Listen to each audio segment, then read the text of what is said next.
show. So all right, do it. Go ahead. brace for that. All So right. you got a kid on your team, and his name is Bruno. I get it. And I tell you that when he makes the game-winning shot, that you should tell him that nobody talks about it, and you didn't get it, and now the light bulb is clicking, and that's how we're starting the show. It clicked late. I'm sorry, man. It clicked late. I'm so sorry. Damn. And you know the worst thing is at every practice I'd be like, Bruno, we don't talk about you. And he would always laugh, but I can't believe I didn't get that. I'm disappointed in myself, actually. That's funny. All right, so we are back on a snowy Wisconsin Wednesday, and I've been looking forward to this show like all week because like we only got 2 basketball games to talk about. We got 1 Bucks game and 1 Badgers game, and then we got our Brewers primer. I'm super excited because we got keychains to give away, we got buttons, so we're gonna be giving some stuff away, and we're talking about the Brewers later. Okay. And also, I get to break out the Yelly sweatshirt. So shout out to Tyler over at Wisco Ball. Like this sweatshirt, like it's so comfortable. Like the inside, it's so soft and comfortable, and like it fits well. It's comfortable. It's warm. Awesome. So if you want to check those out, you can get those at wiscoball.com. Thanks to Tyler for getting Wisco Fanatics shirts made for us as well. So you can get those also at Wisco Ball's website. So we're going to start with Badgers. No power pair this week because we only have 1 game to talk about. So it's going to be the same thing for the Bucks. Sorry, I'm so in Brewers mode right now because that's all I've been doing research on for the last like 4 days because the Badgers played on Saturday. So like Sunday, Monday, Tuesday, like all I've been thinking about is Brewers. And now we're here and we're going to talk about the Badgers who play tonight. But let's start with Badgers and Rutgers from Saturday. What stood out to you from that game? A gutty loss, but I don't want to sound, disappointed or anything like that, even though I am a little bit, but people gotta chill. That's how I'm gonna start this. People gotta chill. It's not like they're losing every game by 25 and they're shooting 9% from the field and they're missing every shot. I mean, yes, they go through droughts, but for anybody who's been a lifelong Badgers fan, and I've seen people talking about, oh, Bo Ryan would be disappointed. For anybody who's been a lifelong Badgers fan, we went through scoring droughts with Bo Ryan. I'm just going to say that right now, okay? Yep. Not to take away from Bo Ryan's greatness, because obviously we love Bo Ryan, we love the Badgers, but it happens, man. Every team goes through droughts, obviously not to the capacity that the Badgers do. I almost said Brewers too. I have to pause. Some do. I mean, so what I was really going to say here is, the Badgers shot pretty well in the first half. I heard this stat on the radio. Matt LePay was on the radio. I believe it was on Monday, and he talked how the Badgers went 6 for 11 inside the arc in the first half. In the second half, they went 1 for 10. And he brought up a stat how the Rutgers are number 3 in the country defending the 2-point shot. So when you think about it, when you watch this game, and you said it right away when I was talking to you about this stat, you said that they were packing the paint, and they were. That's absolutely what their focus was. We are not going to allow them to score inside. We are going to make them beat us behind the arc. And what pro team in this state does that remind you of from the last couple seasons? Exactly. It's the Mike Budenholzer system. Exactly. And obviously the Badgers didn't knock down enough. They hit a couple. I mean, McGee hit a couple. Jordan Davis actually hit 1 or 2 of them. They hit some big shots. Max Klesman hit one right at the end of the first half to make it a 2-point game. They made some. They didn't make enough. And that's just what it was. They didn't make enough shots. I mean, they had the lead towards the end of this game, but the Rutgers ended up taking it back. At the end of the day, the Badgers are not a bad, horrible basketball team. And the Rutgers are not a bad, horrible team to lose to either. So this is not a terrible loss. I guess I'm going to let you go and then I'll feed off of you. But I just want people to freaking calm down, man. And everybody calling for Guard's head. It's just like it's fucking ridiculous. Why are we game by game analysis on his job? That's not how this works. So this is something that's going to kind of put people into a box. And that is, you can bring up Greg Gard's previous success in the Big Ten, right? Every time somebody's like, we need to fire Gard because of this one bad season. And then somebody brings up the fact that the Badgers have won 2 of the 3 last Big Ten titles. And when you say that, people instantly say, okay, that's a regular season thing. We don't care about that. What about the tournament? And now here the same people are wanting Greg Gard fired because they're having a bad regular season. So does the regular season matter or not? Or does it only matter in a season where they're not playing well, and it doesn't matter in a season where they win the Big Ten tournament? Bingo. Fucking bingo. Where do you draw the line on what regular season games matter? You know what? I really wanted to have this. I'll wait. I'm going to bring up something that's similar to this discussion when we talk Bucks. So hold on to that thought. I'm just going to let you continue. So that's where I'm at with it, because we're gonna basically start a catchphrase. And what's up, Tim? We're gonna basically start a catchphrase, and the phrase is, every time the Badgers play, is we're on the quest for madness. We want the Badgers to get into the March Madness tournament, so we're gonna call it Quest for Madness. That's what we're doing. It starts today. The Quest for Madness starts today. Yes, sir. So that's what we're doing with the Badgers. Now, Badgers against Rutgers. Badgers got off to a nice start. They were up 7-2 in the first 3 minutes. And then Chucky Hepburn got a super weak offensive foul call. Yeah. Like damn near flopping warning worthy offensive foul. A few possessions later, Chucky Hepburn tries to draw a charge, gets a shoulder to the chest. I would say something worth a no call, in my opinion. And Chucky Hepburn gets called for a block. I mean, off to a rough start already. And I hate blaming officials, and I'm not going to blame officials for the loss. But they got off to a rough start to this game, and it was tough for Chucky Hepburn to recover. Yeah. And I'm not going to blame Chucky Hepburn, because everybody's entitled to a bad game. Yep. Including Connor Esigian. Yep. And I'm going to talk about those two again when I get closer to the second half. Chucky Hepburn gets that weak offensive foul call. Rutgers hits back-to-back threes on their next two possessions after that. After that, Jordan Davis started to hunt his shot. He scored 5 straight points, gave the Badgers a 12-11 lead. Now, I posted this on Facebook, so if you follow us on Facebook, you might have seen this already. But the Badgers were down 11-7. They go on a 5-0 run to take a 12-11 lead. Mm-hmm. Rutgers goes on a 5-0 run to take a 16-12 lead. The Badgers then go on a third 5-0 run and make it 17-16. So 3 straight 5-0 runs between Wisconsin and Rutgers. I liked seeing Tyler Wall be more decisive in this game. First half, he takes one dribble, gets to the paint, and then does a wraparound pass to Stephen Crowell, who gets a wide-open dunk. That, to me, is where Tyler Wall is having his better games. It's where he's being more decisive.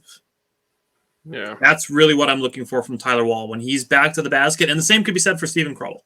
When they're both back to the basket and they're just pounding the ball 4, 5, 6 times, it gives the defense, a chance to be, alert, ready, prepared, focused on whatever you're going to do, whatever move you're going to do. But if you have Tyler Wall, say he catches, spins, one dribble, and he's at the rim, that quickness, that is where I'm noticing the difference from Tyler Wall having good games and bad games. When Tyler Wall's dribbling the ball 3, 4, 5 times, and then he's trying to do a jump hook, that shot's more easily contested, and those are the ones that he's having trouble making. So I want to see a more decisive Tyler Wall starting with tonight, because it did do him well in the first half. So Stephen Crowell gets that dunk. Kamari McGee hits his first three-pointer, and it's a 5-0 run for the Badgers.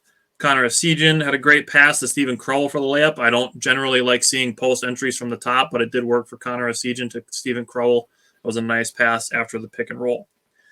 I will say, when Rutgers was in a zone, the Badgers did a very good job of working the baseline. When we were in high school and teams played zone against us, we literally had one guy whose job it was to run from baseline to baseline. Yep. That was literally his job. You get to the corners or you get to the short corner, and that was basically one player's job, was just to continue running baseline to baseline wherever the ball went. And the Badgers were doing that, and it was serving them well. They were hitting threes. They were getting to the paint. Mm-hmm. So the Badgers, that's something that Greg Gard's not going to get credit for, because it's going to be something, that's what they should do. Like, that's still good coaching, even if it's something you should do. Yeah. So I'll say that. You mentioned Max Klesmit right before half to cut the lead to 2. Steven Kroll, great start to the second half. He gets a stop, he gets a contest, the Badgers get a miss, and then he comes down and hits a 3. If we can get that clutch Steven Kroll that can hit like 1-3 a game, that's just had like a pivotal moment, like that could be something that swings games for the Badgers. How many 5-point games have they lost now? 5 or less. Games decided by 5 or less. I think 6. I want to say they're 10-6. Yeah. Games decided by 5 or less. I mean, if you can just hit some of those pivotal shots, like you said, it's just coming down to making shots. It is. I mean, you look at a 5-point game, that's a 3 and a 2. And you're talking about some of these games going into overtime, which obviously is, it's a different thing. But, I mean, you're talking, if you hit 2 more 3s or 2 2s and a 3, and you're talking about wins, not narrow losses. So, and like you said, to your point, it's not like they're losing every game by 20. It's not like they're Minnesota, who's, 1-11 in conference play now? Yeah, they're pretty bad. I mean, Wisconsin, I think, is 7-9, 7-10 in conference play. So it's obviously not ideal, but they played 4 of those games without Tyler Wall. And if you really look at the Big Ten rankings, there's a bunch of teams at 9-7, and there's a few teams at 7-9. So it's not like they're in a group of teams that are just really just beating the crap out of each other. Essentially, if they win 3 games in a row, they could go from the bottom half to the top half of the Big Ten. Yeah. Yeah, they finish right now they're pretty much in the area that people were expecting them to be in, anyways. Yeah. So, and it's the recency bias of it, where it's like hot start and now it's gone down. But when they're picked to finish here, but then they go up here and then they go down to where they were expected. And I wish I would have hammered this even harder in the beginning of the season when I predicted this to happen. Because, I'm not doing this to be like, oh, I was so right. Like I said, the Badgers were going to get off to a hot start, get ranked, and then have tough couple months. That has happened, and I wish I would have hammered on it more to not freak out when they come back to earth a little bit, because their schedule is a little bit softer starting out. Yeah.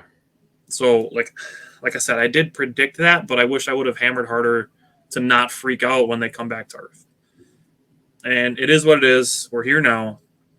It was interesting seeing Chucky Hepburn and Kamari McGee on the floor together for a little bit. A little bit of 2-point guard action there. Tyler Wall was coming alive. He was passing and scoring. It's good to see that. The Badgers, like you mentioned, they were 1 of 12 on field goals at one point. And then they hit 3 consecutive 3-pointers. Kamari McGee, Max Klesmit, and Jordan Davis, 3 consecutive 3s. And we're 1 Connor Essegian make at any point in this game from this being a Badgers win. Yep. And I saw people complaining because Kamari McGee and Jordan Davis were shooting well and Greg Gard didn't have them on the floor at the end of the game. And bottom line, I'm not going to get mad at a coach for putting his best players on the floor even when they're not shooting well. Essegian's probably been our best player this entire season. I don't think I would disagree with you, because even though he wasn't shooting well, he was still defending. I'm not saying he's a great one-on-one defender, but when Rutgers was trying to do a lot of post entries to their big man, it happened at least twice that Connor Essegian went and stole the ball as the ball was being entered. Yeah. It happened at least twice. Yeah. And he was getting a lot of rebounds. So that was good to see from Connor Essegian. And he had a good look at the runner that he took. So I don't have a problem with the play design on the last play of the game either. You get Connor Essegian going towards the basket. You get your best shooter going towards the basket, whose percentages go up every time you get a step closer. Like, I don't understand why people are mad at it strictly because he didn't make it. And, like we've said before, we both said this just in different ways. Connor is just getting a heaping giant pile of, here, learn this, learn it on the fly, figure this out, this different look. We're going to run this play for you. Next year when he comes in, he's going to put the work in. He's going to remember all this stuff that happened. He's just going to be a freaking killer next year. I wish I remember who said it. It was on one of the radio shows. But they said it, like, the fact that he's a freshman and that he's getting this much attention, from within the program, from the coaching staff and stuff like that he's getting this much like usage should excite people. Yeah. Imagine 2 years from now what junior Connor Essegian is going to look like. It's going to be a bad boy. And then we're talking about next year, talking about Gus Yeldon and Noah Winter coming in, and Tyler Wall could exercise his COVID year and come back and be a super senior and play till he's 35 like Brad Davison did. And we'll still have Crowell. Hopefully he puts on a little bit more muscle. Yeah, Crowell's only a sophomore, bro. Yeah, and we'll have Chucky. And, I mean – Chucky will be a junior next year. Like, you're talking basically about your two best players being a sophomore and a freshman, and your most experienced player having missed 4 games in the middle of the season. And then we're bringing in a lot of versatile scorers next year. So it's like we're not trying to like write this season off because that's not what we do. Exactly. Right? And we've had a lot of discussions about people doing that before, and we're not doing that. But we're saying that there's just reason for optimism with this season. Right. And there's still reason to hold out hope. You know, it's like you said before, it starts tonight, right? Yep. And we're gonna go against the Iowa team that is 3-6 on the road. Badgers are 8-5 at home, and it's a whiteout just like it is outside. So should match Mother Nature inside the Kohl Center. So you're not gonna be able to see anybody walking into the arena. No, we're not. Especially since it's been winter for so long, we're all pasty white. True. So you add that on top of the white T-shirt, you're gonna see a bunch of floating red W's. You're just gonna see jeans. Yeah, basically.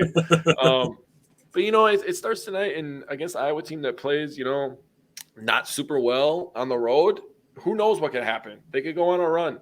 We don't know if they're gonna win this game. You know, they play Purdue coming up here. They play Minnesota as well. I forgot, I'm missing one game. Oh, Michigan.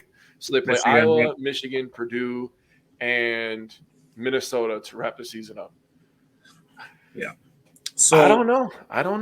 We don't know what's going to happen, but I'm going to remain positive. I can tell you that. Right. And to your point, like you said, like the way that we are, like we're not writing off the season. And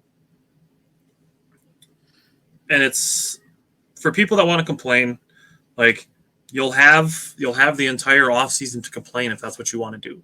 Yeah. So what could it possibly hurt you to support the team for the next couple weeks over their last, they got 5 games left? 4. 4 games. So what could it possibly hurt you to just cheer them on for the last 4 games? And if they lose all 4, like you think they're going to anyways, you can still spend the entire offseason bitching and complaining if that's what you really want to do. I'm going to tell you right now, if they win the next 4 games, including number 5 Purdue team, which a lot of analysts from all networks have said is the best team in the country with the best, most dominant player in the country, if they win those 4 games and beat Purdue, they're getting in the goddamn tournament whether you like it or not. Whether you like it or not. Wow. And I saw a guy comment on our page, actually, and he said, oh, they have 9 losses. You think they're getting in the tournament? The best they could do is the NIT. Dude, if they win all 4 games and beat Purdue, they're getting in the goddamn big dance. If they win 3 out of 4 and lose to Purdue and win 1 or 2 Big Ten tournament games, they're probably still in. I would agree with that. They're definitely in the first 4 out, first 4 in kind of range. Right. They're on the bubble. They're on the bubble for sure, and they need to win, I'd say, at least 3 out of 4. They beat Iowa, a Michigan, who has been disappointing as well. Iowa's been all right. They've been up and down. They beat an Iowa team, a Michigan team, and obviously a bad Minnesota team. And like you said, they'll play 2 games and say they win 2 games in the Big Ten. They're definitely getting in. They're going to be like an 11 or 12 seed. I don't give a shit. Just give me a chance and get in the tournament. Exactly. That's what I said to when Mike was on last week. That's what I said. I'm like, I could see the Badgers ending up in that 11 seed play-in game. Oh, I could see that. That'd be fun. It would be fun. We get an extra game. Like, I'm totally down for that. Oh, That Tuesday, Wednesday gap, like after Selection Sunday and everybody's filling out their brackets, like we get a Badger game that day. Like, fuck yeah. Hell yeah. Yeah, sign me up. Like, I'll watch another Badger game. Yeah, right. I'm definitely picking them to win that play-in game, though. Right. So, last couple things on the Rutgers thing here. Badgers shot 36 3-pointers. Like you said, like we said, Rutgers are a good paint defense team, and the Badgers took what they were given. And I don't have a problem with any of the guys that were shooting threes. Jordan Davis, Max Klesmik, Chucky Hepburn, Connor Essegian, Kamari McGee. I don't have a problem with any of those guys shooting threes. Stephen Crowell, shoot 2 or 3 a game. Like, no more than that, but like Stephen Crowell, shoot a few a game. Like, I don't have a problem with any of these guys shooting threes, especially when the Rutgers is like, here, we'll leave you open. Like, shoot them. They took 36 threes. That's their most since November of 2016. That's a good stat. That was a good stat. I am pleasantly surprised. That was a good one. That's what I'm here for, man. So, and I posted this on our page. It's a thing where it's unfortunate the Badgers lost. They lost by 1 point. Yeah. But we do need to recognize Jordan Davis and Kamari McGee. They combined for 23 points. Combined, they were 6 of 12 on three-pointers. That's pretty good. That's 23 bench points. How many times had the Badgers lost games for want of bench points? Yeah, lack thereof. I will say that McGee has been pretty damn good for the last few games. That's why we got the Big Three McGee graphic going on. That's who's starting off our quest for madness is Big Three McGee. I think he's found his role. I think he's feeling a lot more comfortable. I think he's up to game speed, and he's also using his speed to his advantage. So I love that. That's a good point. That's a really good point. I like that. All right. So next for the Badgers, we've kind of mentioned it. Quest for Madness starts tonight. They play Iowa. Start at 8 o'clock. 8 o'clock. Game. Well, we're not going to have to go to work tomorrow anyway. So what does it matter? I know. I've been kind of planning on not having to, but we'll see. If it keeps snowing for like 24 hours straight, like I'm not fucking going anywhere tomorrow. But then they play Sunday at Michigan. I'd love to beat Hunter Dickinson in Michigan and Juwan Howard twice in the same season. Already got him once. You know, Hunter Dickinson's trying to rile up the Wisconsin crowd just to score 3 points in the second half. I think the basketball gods have us, dude. I think they have us. I really do. I think I agree with you because like the whole scumbag comment thing, like that's so unnecessary. Like way out of left field too. Like right? How are we the scumbags? You hit us. Right. Like and like the thing of it is like sure, like you can, you know, call it rivalry or whatever. But just to throw out a word like scumbags, like okay, like we were rivals. Now you're just a dick. Yeah, now you look like an idiot. If he goes 0-2 against us, and after calling us scumbags, dude, I'm telling you, that's a bad look. That's a bad look. That's arguably worse than John Morant saying I'm fine in the West and then losing 8 of your next 9 games in the Western Conference. And you know, I don't want to hit too hard on the Grizzlies, but now that they talk so much trash and they call themselves a dynasty and Ja's out here talking out of pocket, everybody's kind of going for him, man. People kind of don't like him already. Like, bro, you got to earn that status, man. You got to earn that type of respect. Like the Warriors, you don't get to self-declare it. The Warriors earned that over a long period of time since 2014, 2015, you know, and 13, 14 when they were building up to that moment. And then they won a couple championships. Like, they built up to that dynasty name. They just started saying that last year. And for the Grizzlies to be like, oh, we're a dynasty, I'm just kind of like, pause, it's man. Weird. Yeah, chill out, dude. You just got in the damn league. How the hell are you in a dynasty already? Right. So, I mean, when it comes to the Badgers, like you said, let's just calm down, support them for a couple weeks. Whatever happens, happens. It's not going to hurt us to support them for a couple more weeks and start the quest for madness. I agree. And if you want to complain, you'll have the whole offseason to do so. Agreed. Anything else you want to say about the Badgers? Beat Iowa. I just kind of hate Iowa for no random reason, but just hate Iowa. I don't know. Curtis moved there because, I don't know, for some reason. He's going to be moving away from there pretty soon. Is he? Yeah, he might be going to Florida. Breaking news. Oh. Might be getting a job there, so. God, he looks like a guy that would live in Florida, too. Dude, does he not? Does he not, dude? Oh, shit. I don't know. I'm not trying to roast my brother because I love him. I love you, brother. Do it. I don't know if it's the tattoo of the last name across the shoulders or if it's just the way that he, like, looks in jorts or if it's, like, the reason, like, he always wears button-ups with, like – does he not? Tell me I'm wrong. Tell me I'm wrong. Bro, he's going to have a pair of pink shorts within the first 3 days that he lives there. But dude, he already owns them. I don't even know what he owns, but he already owns them, and he already has a shirt that matches. I promise you. Curtis has always been in tune with fashion. I'm not Oh my that guy. god. I'm just like, give me a gray hoodie, give me a black hoodie.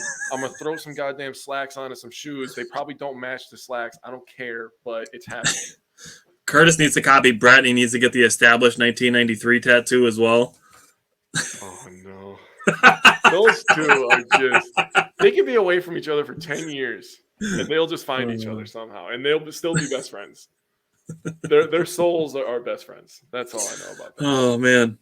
Yeah, don't mind us taking 60 seconds in the middle of the show to roast the shit out of two of our friends. Still love you guys, but they could go in on us. Now, I do not want Brett to roast me because he's actually really good at that. So that's why I'm not going in on Brett. I'm going to leave him alone. I'll get him back for you. You get him. All right, so let's switch to the Bucks. Bucks and Bulls. Giannis Antetokounmpo did leave this game with a wrist injury.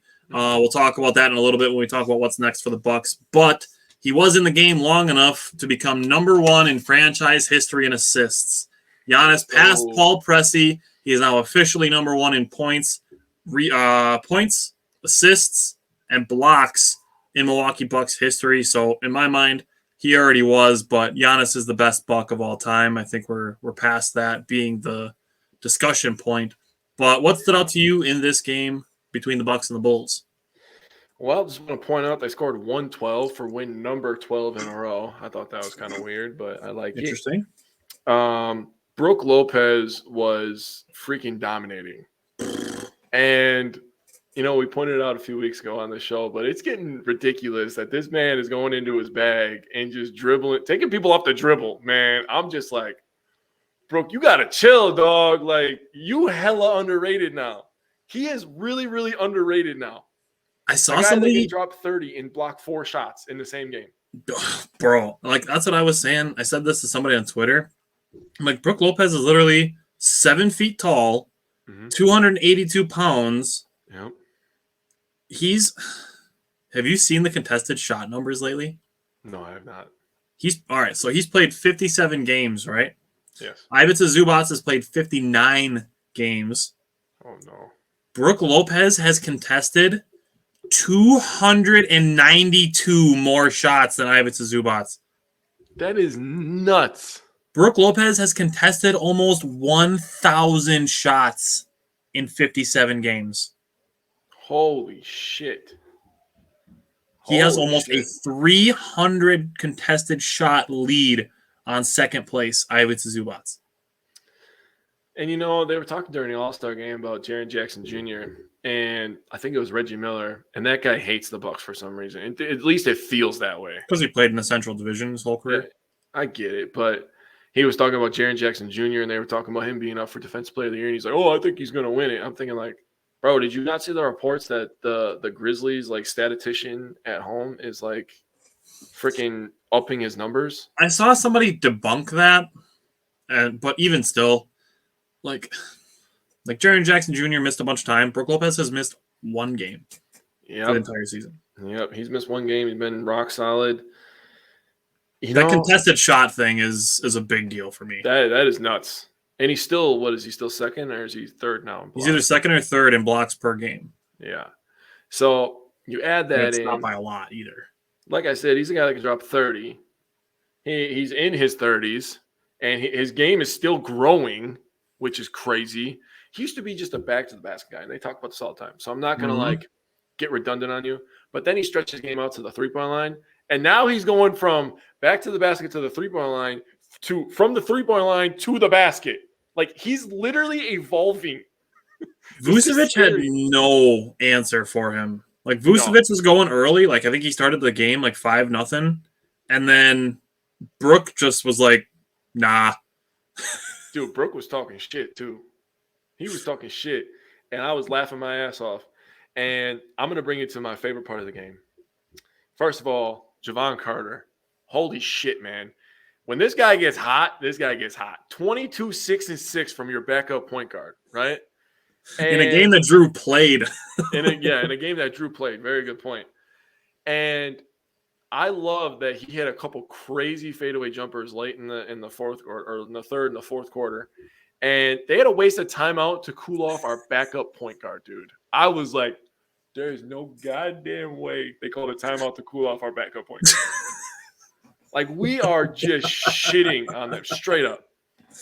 He was 9 of 13, 4 of 5 from deep. Brook Lopez, 13 of 18, 3 of 6 from deep. He had plus 28, Brook Lopez, plus 23 for Javon Carter. Damn. And the last thing I'm going to talk about real quick, AJ Green. So with a shooter, they say you got the green light, right? Yep. And when you play 2K and you get a green, they say triple green bean. He is both of those things in a real human being. You know what he's got? What's that? The Bucks, in my opinion, haven't had a guy since probably Kyle Korver that has the ultra green light. Oh, 100%. Like, basically anytime you touch the ball, like, shoot it. Yeah, you can shoot it. Yeah. So over the last couple of years, we've drafted Mamu, and obviously this year we drafted AJ Green and we drafted MarJon, right? Yep. I think those are building blocks, in my opinion. MarJon, his potential, he could turn into a really, really special player. I like MarJon a lot. AJ Green is a great shooter, but the thing that people don't give him credit for is he's not afraid to mix it up down low, and he's not a small guy either. He can go down there and get some goddamn rebounds. I got it in my notes. He was holding his own down there, boxing people out, pushing people around. I was like on top of him going 5 for 7 from deep, which was awesome. He was down there pushing around guys, and I was like, he got back-to-back stops. The first one was on Zach LaVine. Think about it. He forced Zach LaVine into a fadeaway jump shot that he hit off the back of the rim. The second stop was on Patrick Williams. Bro's a power forward. That's what I'm saying, dude. He's not afraid to throw it around. If Mamu develops even a little bit of dog in him on defense, those three could turn into like real life, like rotation. The next generation. Yeah, next generation rotation and starters, like high level starters for this Milwaukee Bucks team. Yeah, people need to give credit to the Bucks staff. John Horst. Yeah, for finding those people. That's all I'm going to say about that. I agree with you a lot. And the Bucks have 2 open roster spots, I believe. And, you know, Will Barton is a free agent. He's basically the one guy that I've been keeping an eye on for buyouts. But if the Bucks don't sign anybody from buyouts, which I don't think they necessarily need to, I could easily see AJ Green and Sandro Mamukelashvili having their contracts upgraded from 2-way to full NBA guaranteed contracts. I agree. I hope it happens, honestly. Mamu, the lights might be a little bit too bright yet. He's getting there. Shout out to him. He played in the G League All-Star game this weekend. But AJ Green, he comes in, man, and it really doesn't look like the lights are too bright for him. He literally just comes in, he balls, he shoots some threes, he grabs some rebounds, and he's just like, all right, I guess I'll go sit on the bench again. Like, he's cool, Mo. He looks ready. I'm ready for him, and if he keeps hitting threes, I might have to get a green jersey because that's just perfect. Ooh. I'm excited because I got to see him at a Herd game a few weeks ago, so that was sweet. Yeah, did you post that on the page? I don't think I posted it on the page. I posted it on Twitter, I think, on my Twitter. You should post it on the page so that people can see. They don't believe how tall we are, man. I know, right? To see that I'm an inch taller than AJ Green, and you're the same height as him. Right? They don't imagine if you could shoot like AJ Green at your height. Well, I'd be rich for one. You'd be tearing up the YMCA, that's for sure. Hell yeah, it would. Be Kurt Thomas with a 3-pointer.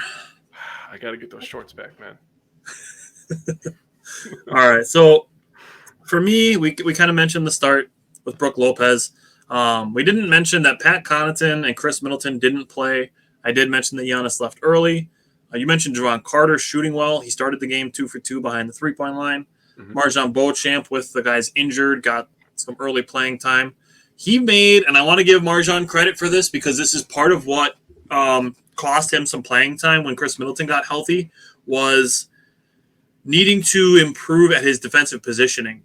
And in this game, he made a perfect rotation where there was a rotation out to the 3-point line. MarJon was the next guy to fill in the restricted circle, and he caught up and he stood tall in front of Nikola Vucevic and forced a kick out for a 3. I don't remember who it was that made the three, but the three went in. But MarJon didn't get credit for getting that defensive positioning to force Nikola Vucevic out of a wide open jump hook right outside the restricted circle to force him to kick the ball out for a three-pointer. Yep. That's the stuff that's going to earn MarJon Beauchamp more playing time. That's the kind of thing that could say, hey, Wesley Matthews, we really appreciate everything you've done for this team and helping us win a second championship in 3 years. But we're ready to move on to MarJon being one of our defensive specialists. I'm with that. And he can run the fucking floor, dude, and finish. Yes. So I like that ability as well. And there was a possession, too, where MarJon Beauchamp got an offensive rebound and the play ended in a Javon Carter three-pointer. So he's helping getting some second chance points, too. So he only scored 2 points in this game, but he did also have 4 rebounds. He had an assist. He had a steal. He had a block. And those improvements on the defensive rotations really stood out to me. Mm-hmm. So I wanted to give him credit for that. I agree. You mentioned this. We were talking about it, that Mamu is improving on his rebounding positioning. Yes. And it's helping him on the offensive end. And it was cool because Mamu got an offensive rebound and the play ended in an AJ Green three-pointer. So we got a little two-way player action there between an offensive rebound and a kick out for a three. So that was cool. Brook Lopez, first quarter, 15 points and 2 blocks. Jesus Christ. Javon Carter had 11 in the first quarter. Yeah, he did. So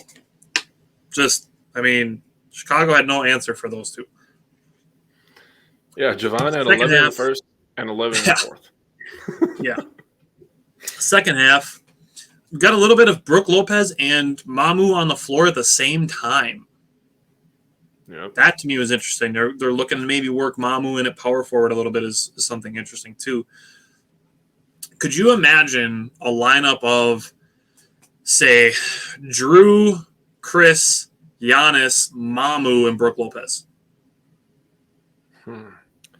It's essentially the same thing, but swapping in Mamu for Bobby Portis. He's about an inch. If Mamu was a little bit more consistent with his three-point shot, that could be dangerous. Just something to think about for the future. Yes, sir. I mentioned the 2 plays that AJ Green got the stops on. Javon Carter, he wasn't scoring in the third quarter, like you said, but he was distributing really well in the third quarter. The Bucks really got something from everybody that checked into the game. And, the Bucks opened the game up in the fourth quarter. They went on a 12-0 run in the fourth quarter. 7 of them were scored by Javon Carter. Actually, the run grew to 14-0. The 112-100 final was a little bit closer than the game actually indicated. Like, it wasn't really that close. It didn't. The last 3 minutes of the game, I think the Bucks were up like 22 at one point. Like, the game just got closer at the end because the Bucks pretty much just like mailed it in. Yeah. Let the Bulls wave the white flag. So here's the point that I wanted to make about Bucks getting something from everybody that checked into the game. So Brook Lopez, 33 points, 7 rebounds, 4 blocks.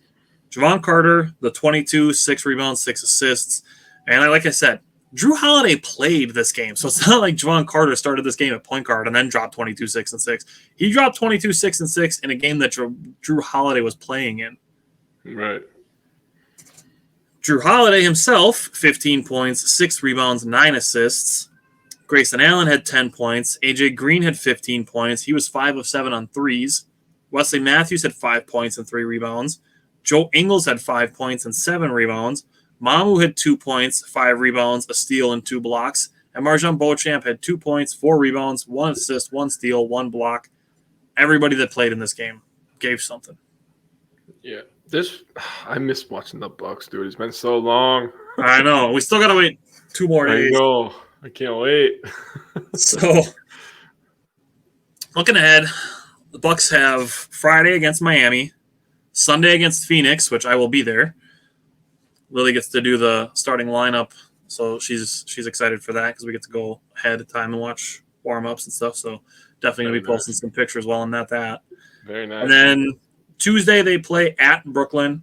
I'm curious to know your record prediction here. I have a thought on it because the long-term prognosis on Giannis is positive. He's not going to miss extended time. He's basically got like a grade. What did they say? Grade 2 wrist sprain or something like that is what they called it. Mm-hmm. So he might miss a couple games, but he's not going to miss weeks of time. We probably won't know until tomorrow at the very earliest, probably Friday, on Bobby Portis, Chris Middleton, Pat Connaughton, Jay Crowder, if any of those guys are going to play on Friday. So for me, I'm going to say a 2-1 week. I'm going to say they lose on Friday to Miami. It might be a little bit rusty and potentially missing some guys. So I'm going to say 2-1. They lose to Miami, and then they beat Phoenix and Brooklyn. I'm going to say, this hurts.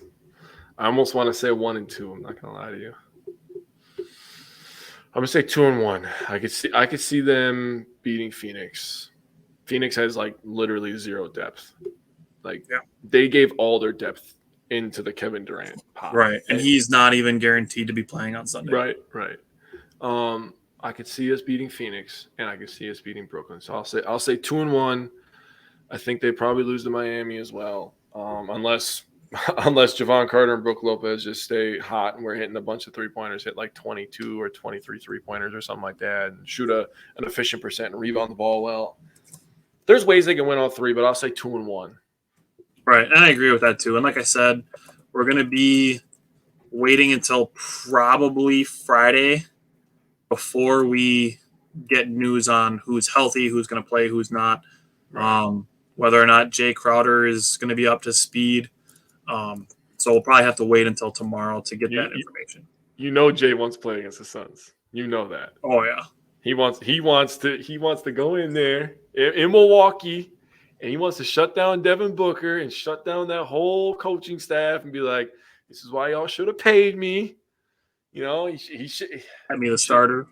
Yeah, he's gonna want to play. So I could see him playing that game. I could see Middleton playing in that game as well. Pat Connaughton. Bobby is the one that I was just talking to Isaac about this in the group chat. I was like, I miss watching Bobby, man. Mm-hmm. Like, you just feel his energy through the TV screen, man. I miss seeing Bobby go up and collect the rebound, and then I miss seeing him get the ball in the high post and do his face up, and then you get the Bobby jump shot. Right, bro? And then he's talking shit the whole way down. Like, that's the best. So let me ask you something real quick. Can I bring up what I wanted to talk about with the NBA? Yeah. What up, Simon? What up, Tim? So I wanted to bring this up because I saw a quote from DeMar DeRozan today talking about MVP. Mm-hmm. And he talked about a reporter asked him, he said, how many games should you play to win MVP? He said 82. He said minimum of 78. First of all, I'm not going to tear this whole thing apart because I agree that players should be playing more and the rest thing should kind of go away. And the player that really, really killed this, and nobody's going to mention it because nobody ever talks about this guy for some reason, is Kawhi Leonard. It's Kawhi Leonard. Yep. The guy literally is sitting 30, 35, 36 games. And then people are like, yeah, he's still top 5. I'm thinking in what fucking world, dude? He doesn't play. Yeah. And then people are calling me crazy. I'm like, yeah, when he plays, when the best ability is availability, right? So you can't control injuries, right? So he's going for a block. It's just an effort play. He ends up holding himself up. And say he misses 5 games from that. Now he's guaranteed not to play 78 games. Mathematically, he's guaranteed not to play 78 games. You're saying that he shouldn't win MVP because of that? So your question, I'm guessing, is going to be how many games?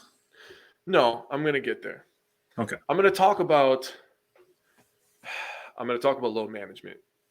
And my stance on it is a little bit weird because in some points I can understand it. And some points I get frustrated by it because I agree with what Anthony Edwards said a little bit. Kobe said it too. Talked about and I'm one of those people. I work really, really fucking hard. I pay my bills. I take care of my kids, and I try to save up enough money for us to go to a couple Brewers games, maybe a Bucks game, maybe a Packer game. It's hard for me to save up for that stuff with everything. You're basically doing one of each a year. Yeah, because I have a son and he likes sports, so I want to experience that stuff with him as well. Yep. So if I go to one Bucks game and Giannis isn't playing, I'm gonna be let down. But also I'm gonna look at the situation that we're in, right? Right. And I'm gonna say this. When people started romanticizing about Jordan 6-0 in the finals, And that's all people grow up knowing is it doesn't matter what you do in the regular season. You can win 12 MVPs. You can win 4 Defensive Player of the Years. If you don't go to the goddamn finals and win the whole freaking thing, it doesn't matter what you did. Yep. So when people started romanticizing about the championship, that ruined sports. Nick Wright went on a rant pretty similar to the one that you just gave. And it was because like we as fans and as, you know, sports enjoyers decided that championships were the only thing that mattered in basketball. It's just and people do it with the Packers too. They do it with Rodgers. Like, oh, right. Brady has 7 rings. It's like, dude, I'm enjoying watching him throw for 350 yards and 4 touchdowns against the Bears. That's fucking awesome to me. I had a great Sunday that Sunday, you know? Well, and that's the thing is like Brady is quite the exception when it comes to players. Right. Like, what is it? Joe Montana has 4. Yep. So like, you know, that's I'll hear an argument for Joe Montana over Aaron Rodgers all the time. But like, for people to say that Rodgers isn't top 5 because he has 1 ring, or for people to say, I'm trying to think of a basketball player example, but you know, most of the guys in the top 10 have multiple rings, if not all of them have multiple rings. Right. And that's the situation that we're in, where it's going to take, you know, everybody's saying for guys to pass other guys up is that he needs to win 2 more MVPs and 3 more rings to pass this guy, because it's going to happen with Giannis and Tim Duncan. Inevitably, like Giannis is going to do enough where you look at his career next to Tim Duncan's and people are going to say Tim Duncan's still better, even though Giannis won way more MVPs, way more Defensive Player of the Years, but Duncan has 5 rings and Giannis only has 3. That's going to be the discussion. And I just want all sports. Like, you can enjoy sports without winning the championship. And we've had this discussion before, and yes. I wanted to kind of revisit it a little bit. But it's like, that is ridiculous. So you're telling me I'm going to sit down, I'm going to watch 82 Milwaukee Bucks regular season games. I'm going to see all the step back jumpers from Jrue Holiday. I'm going to see all the blocks from Brook Lopez. I'm going to see all the crossovers, zero step dunks from Giannis. And if we don't go win the damn title, I'm not allowed to enjoy that? Come on, man. That's just stupid. That's plain out stupid. Like, I'm not going to say anything nice. That's stupid. And it sounds cheesy to say it, but like we emphasize this during the Packers season. Me, you, Simon, and Bryant, of enjoying the journey. That was one of my positive takeaways when the Packers season was over, was like, hey, do you remember how excited we all were on Christmas Day when the Packers beat the Dolphins after being down 20-10? Dude, that was a fantastic Christmas morning. Fantastic. The fact that the Packers didn't make the playoffs cannot take away the fun that we had that day. You bastard. Cheesy Packers. I didn't even, yep. Well played, Simon. You're not a dad yet, but we'll make you one. Honorary dad joke from Simon. That was either that or the 2 hours of sunlight you're about to get in Alaska will do it for you. Yeah. There's nothing else to do. Simon came back with 6 kids. Oh God. So yeah, and like you said, there's no point in not enjoying the journey just because the season doesn't end in a championship. And I know I've framed it this way, that every season, 29 NBA teams don't win championships. 29 Major League Baseball teams don't win championships. 31 NFL teams don't win championships. You can't tell me that we're not all going to be counting down when spring training starts for baseball season to get here, and football season to get here, and basketball season to get here, because we enjoy it. So you can't tell me that you're not excited for the season to start and that you're only going to turn in for the playoffs.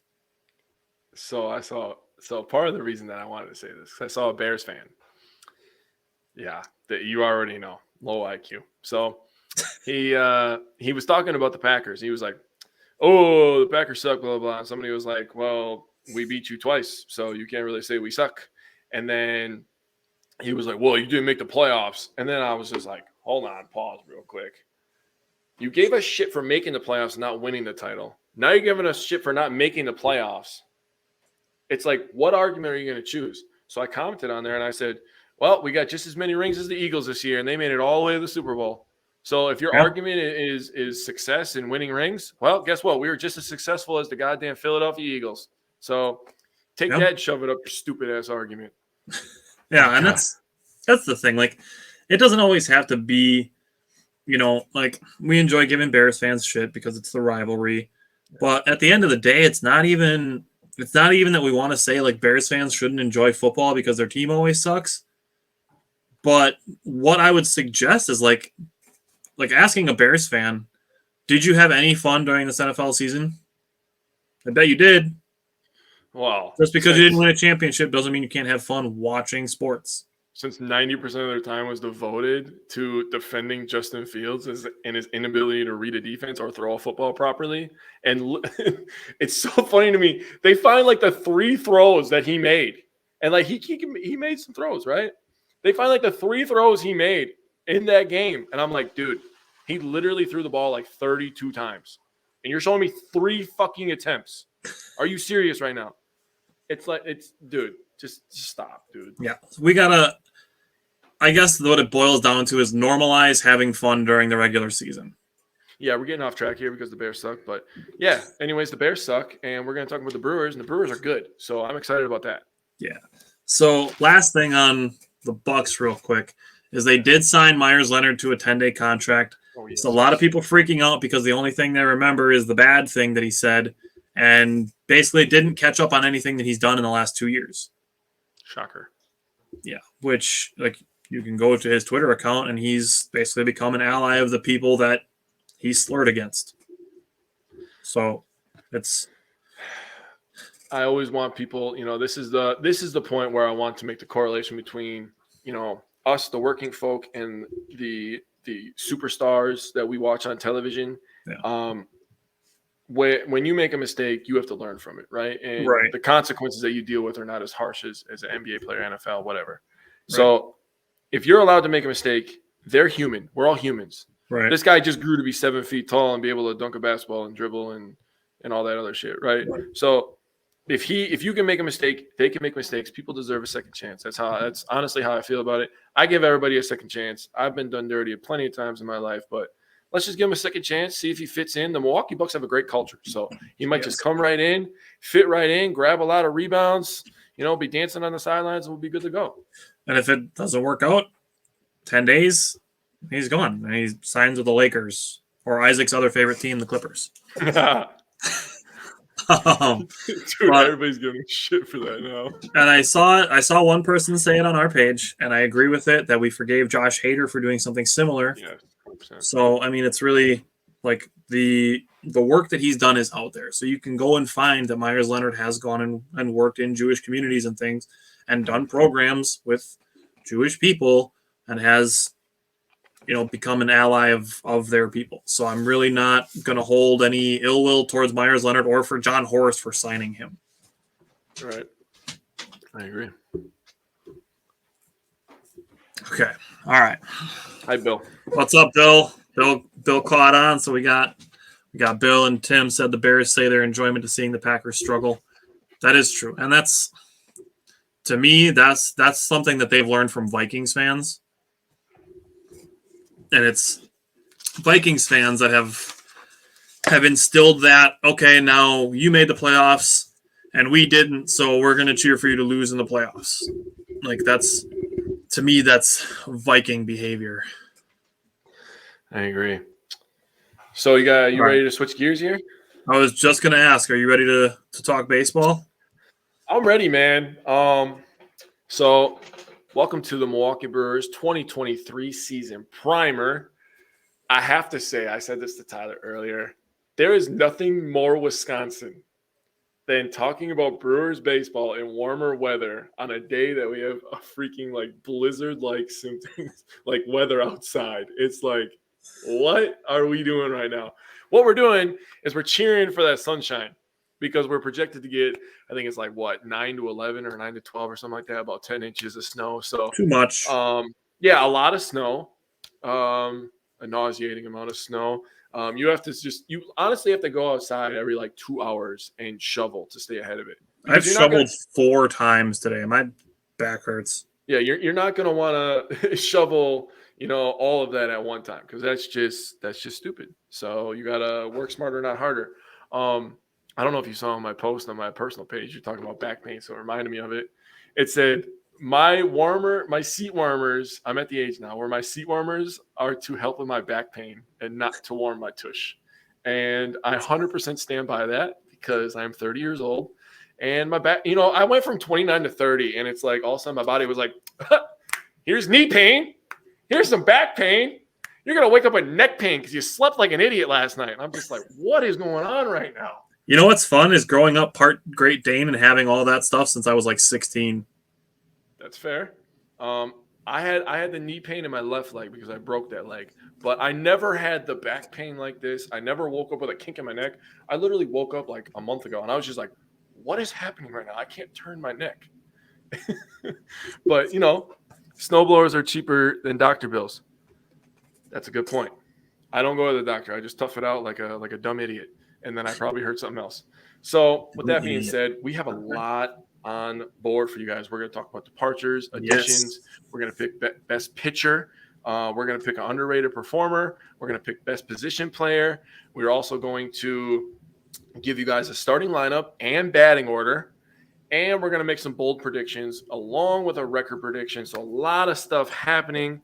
Tyler, you have more departures and additions written down. I mean, we talked about this. So yes. Why don't you start us with departures? Then we can discuss that. All right. So key departures. Honestly, the one I think that hurts the most because of how friendly he was to, endearing to the fan base is Brent Suter. Like that might just be Bill. Tim said, Bill, they're young and just need to toughen up a little bit. All right. Yeah, that's whatever. Yeah. Just okay. Tough love. Well, cool. Yeah. Whatever. Fuck my back, I guess. Key departures. Brent Suter is a tough one to lose just because he's such a fun player to have on the team. But when it comes down to is can't keep guys just because they're fun to have around. I agree. So key departures, Hunter Renfroe, who I said was probably a trade candidate when he was coming in, was that he could very well be traded the next year, and he was. Colton Wong traded. Omar Narvaez was a free agent. Jace Peterson was a free agent. Andrew McCutcheon was a free agent. Trevor Gott was a free agent. Taylor Rogers was a free agent. Brad Boxberger was a free agent. And John Del Gustave was also granted free agency. To me, honestly, it's a little bit of a bummer, but losing Boxberger, I think, was the one that kind of bummed me out the most. Mm-hmm.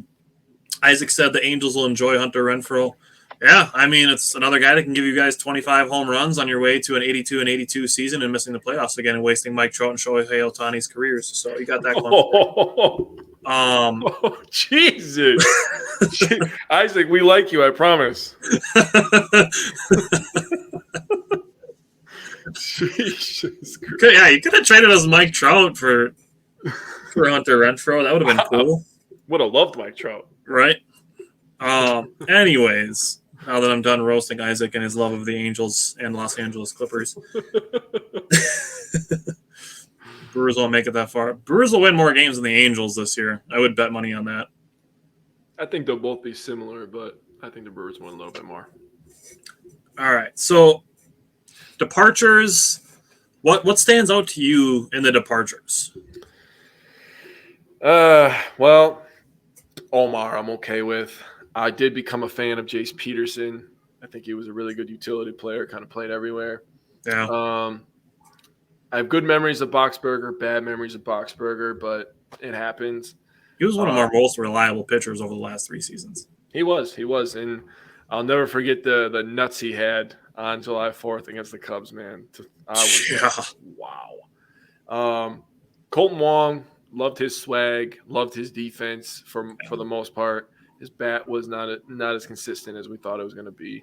He was all right, but Hunter Renfroe, like straight up, that's the answer for me. I love Brent Suter. Don't get me wrong, Brent Suter.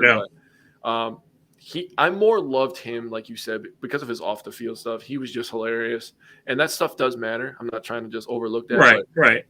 I loved Hunter Renfroe. He became my boy. Like he was mashing. He had the hair flow. Like he looked like a baseball player that belonged in a Brewers uniform. You're going to be a Joey Weimer fan. I know you are. I know. You keep telling me, and I'm a big Joey guy now. I'm like, all right. Baby Renfro. We can call him that if you want. We can call him Baby Renfro if you want. I'm with that. As long as he has the hair flow and he's mashing homers, like I am 100% on board. But Hunter Renfro is the one that I'm going to miss the most. I do have a little connection with Andrew McCutcheon. Just some memories with my stepson on the video games. Nothing serious, but he was all right, I thought, as well. But didn't have the impact that he was supposed to have on this Brewers team. Kind of like Colton Wong. Just a little bit too uppy, downy, in my opinion. But other than that, I mean – I think they did a good job replacing those guys, though. I agree. And to me, getting Matt Arnold, people are soured on him a little bit because of the Corbin Burns situation, but they cleared the air on it. They're both focused on the season. Mm-hmm. And Matt Arnold, he flexed some pretty good GM work this offseason. The fact that he turned Esteury Ruiz into William Contreras, Joel Payamps, and another relief pitcher who's going to be probably in Double-A this year. We kept wondering if Jackson Chourio was going to be included in the deal or Sal Frelick was going to be included in the deal. And we find out that the only thing the Brewers were sending out was Esteury Ruiz. Yeah, that's with already a loaded outfield, that's fine. You can live with that. So key additions. What key additions stood out to you? I definitely have a lot written down. Not all of these guys are going to be, impact players, but what stood out to you for key additions? I mean, I have a couple people written down, but really only two that are really, really going to matter to me personally. And this doesn't mean that they're not going to matter during the season, but just my baseball eyes, I guess. Jesse Winker, I think, is absolutely have a bounce back season. His stats in the NL Central are disgusting. His stats at Miller Park are disgusting, and I know you're going to have them. So, spoiler alert, Jesse Winker is in my bold predictions. All right. Spoiler alert, I also talk about Jesse Winker coming up here. I really think he's going to have a really big bounce-back season. And then William Contreras, obviously. Catcher was a position that kind of like first base where it was we'd have a guy for a year or two. They do really good, have one good year, one down year. Getting a guy that's under club control that's already been an all-star, and he's, 24, right? Something like that. I think he's 24. I think he's 24. I think you're right. I think he's still 24, but a guy that can mash, a guy that can catch, just getting that position, just locked down for the next few years is a really, really great feeling. So William Contreras and Jesse Winker are two of the other guys. The other guys I've written down are Jansen Junk. He throws some decent stuff. Yep. He throws some junk, not in a bad way. He does. He throws some junk. And then I have Owen Miller written down because I think that he could have a little bit of an impact during the season. But who else do you have, buddy? I got a whole bunch of people, but before I give all of mine, I have three of these. I have 3 Brewers Heart keychains. So 3 people comment, I Heart Brewers, and I will send you a Milwaukee Brewers heart-shaped keychain. So, Isaac, hop 2.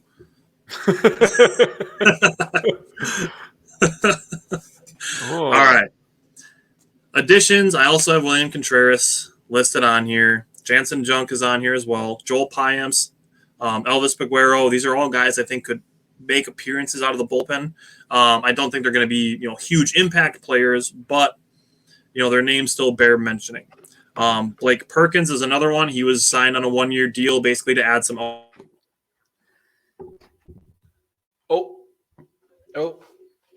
Well, Tyler got kicked. He's going in the middle of his lineup here, unless you're giving away wind in a bottle. No, actually, Isaac, they only do that in Chicago. And me and Tyler, we actually just talked because I have a stat. I'm just going to bring it up right now. The Brewers are 28-26 on opening days in their history, and they open up against the Cubs. So we're looking to add to that against the Wind as well. Tyler got kicked for his rude comments towards me. I would not doubt it. He comes at you pretty hard, man. And last week I was like, Isaac said F you to me. And I'm like, bro, I stuck up for you. I don't know what that's all about, man. But yeah, I'll just keep going on about Jesse Winker here. If you look at his stats, I was actually listening to the radio earlier this week when I was working. Didn't give a shit about it. Hey, buddy, you back? I don't know what's going on. It's the weather, dude. The weather's gonna kill us. That might be the weather. That's totally possible. I will hold on to my Jesse Winker stuff. I was just gonna go into to get you back into additions so you can get back into that. So I was on additions. Tim wants keychains, so we got that.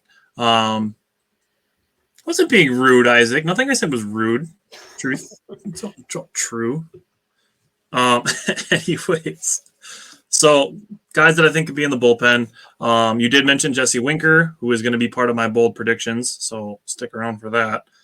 Mm-hmm. Abraham Toro, he's a guy who could potentially fill in for the Brewers at second base. He was part of the Colton Wong trade. Wade Miley, who could be making some starts for the Brewers. Alex Claudio, I think, is a really underrated addition. He actually was a Brewers reliever a couple of years ago, and he pitched pretty well for the Brewers. He's a kind of a submarine guy. I think a really underrated move adding Alex Claudio. And the Brewers added just the other day Justin Wilson. He's going to miss the first half of the season while he's recovering from Tommy John. But Matt Arnold did say he expects him to be an impact player in the second half of the season. And then he's got a club option for next year. He is already 35 years old, but he does have a career 3.41 ERA. So pretty solid ERA. And he's a left-handed pitcher, which Jake did say that he was concerned about some of the left-handed pitching depth in the bullpen for the Brewers. So adding a guy like Alex Claudio, a guy like Justin Wilson, could be under-the-radar moves that do actually make impact. You did mention Owen Miller. I think he's going to be one of the primary backups to most of the infield. But he is a Wisconsin native. Owen Miller is from Wisconsin, so he gets to play for the hometown team.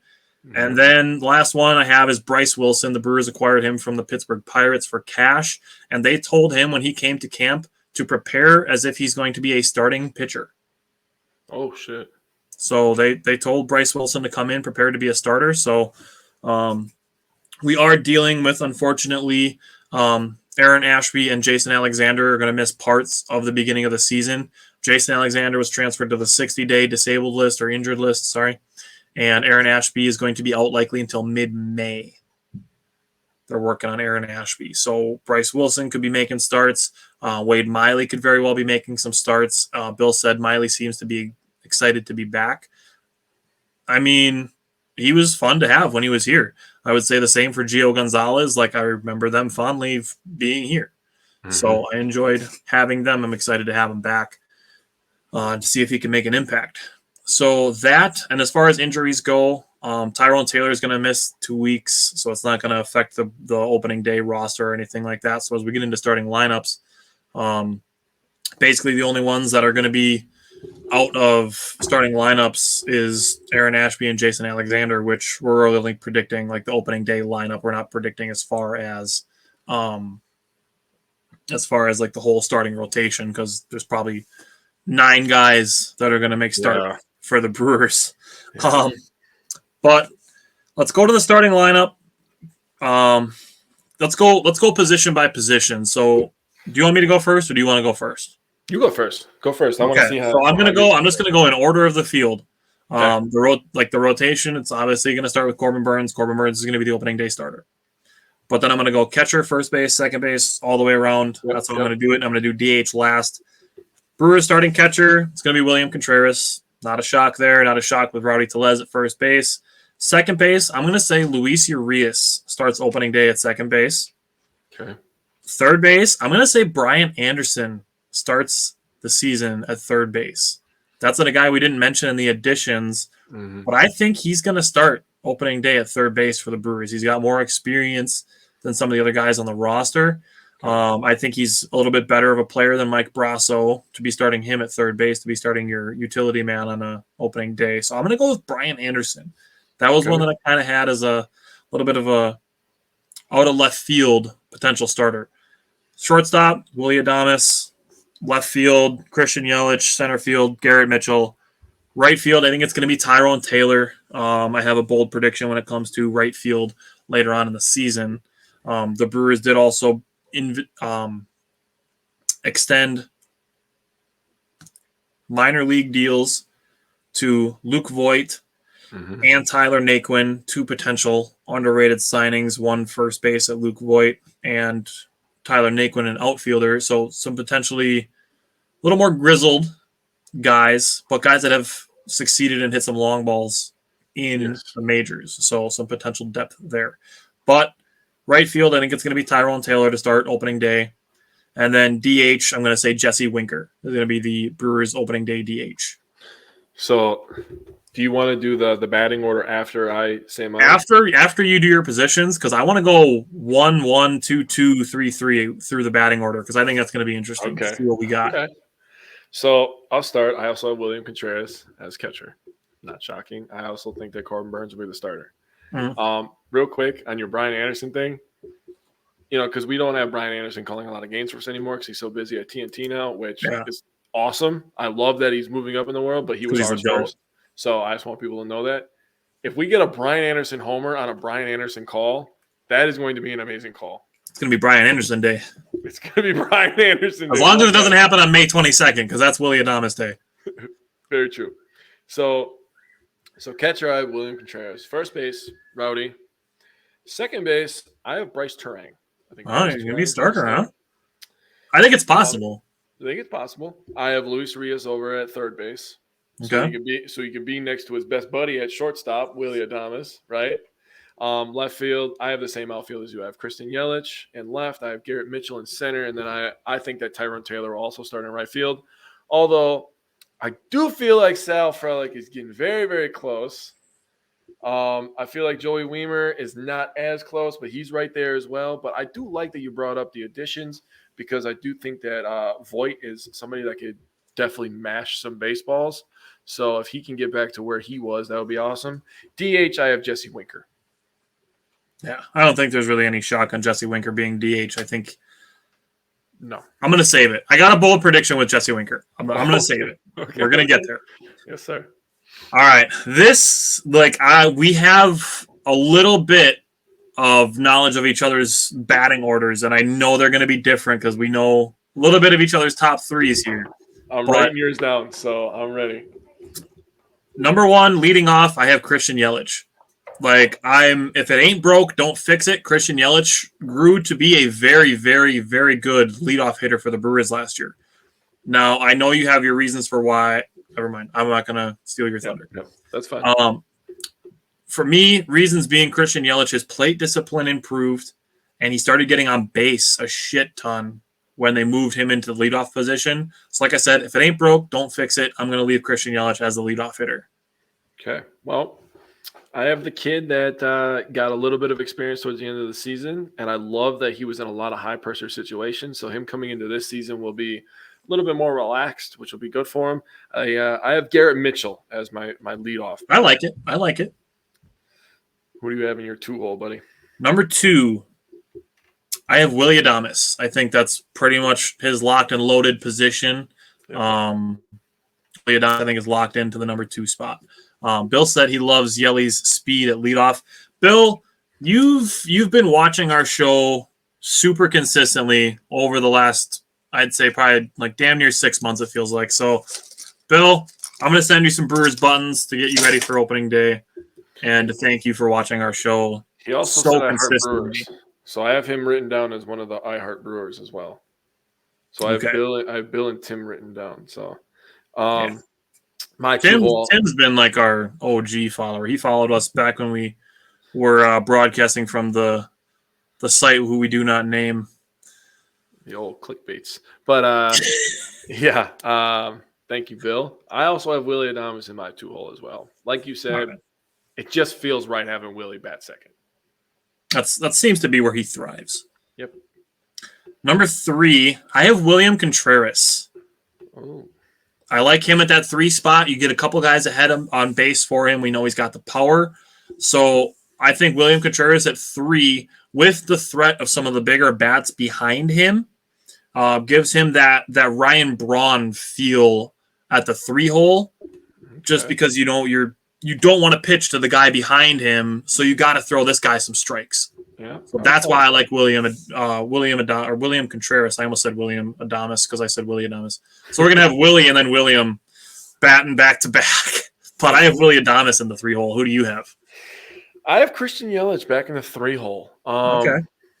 I like that Adames is ahead of him. I like the speed of Mitchell getting on base ahead of him. I like, people are getting on Yelich because of his contract and, his stats have been going down. But if you look at something that's positive, you could positively spin this. His batting average and all his numbers have been going up the last couple of years. Mm-hmm. So, when I get to my 4-hitter, kind of what you just said right there, where you don't want to pitch to this guy, because he's a good contact hitter. He can hit these guys in. I think putting him in between Willie Adames and my next guy, I think that'll be a good thing for him. So I have Christian Yelich in my 3-hole. Okay. Batting cleanup, I have Jesse Winker. And I'm going to elaborate on him a little bit more in the bold predictions. But I like Jesse Winker's power in the cleanup spot with potentially a bunch of guys on base for him. So I have Jesse Winker at the DH batting cleanup. So in my 4 spot, I have Yelich in between the 2 Willies, right? Okay. I have Willie, I have Yelly, and I have Willie. So I have William Contreras also in my 4 spot. He's a guy that can hit for power, hit for average. So I like that. All right. Batting number 5, I have Rowdy Tellez. I really like him at that 5 spot. You didn't mention this with Christian Yelich, but I think with Christian Yelich and Rowdy Tellez, these are potentially 2 of the biggest guys, not only on the Brewers, but in all of baseball, that the shift rules are going to affect positively most in the 2023 season is Rowdy Tellez and Christian Yelich. Like I said, not just on the Brewers, but in all of baseball, 2 of the potential biggest beneficiaries of the new shift rule. So I have Rowdy Tellez batting 5th. And 5th is where I have Jesse Winker. My DH, I put him at 5th. Like I said, I really think he's going to have a bounce-back year. You have your bold prediction, which will fit perfectly into why I have him in the 5-hole. The 4, 5, 6, I think are going to have to be some maulers. So I have Jesse Winker as the 5. All right. Number 6, I have Brian Anderson. That's where I have him.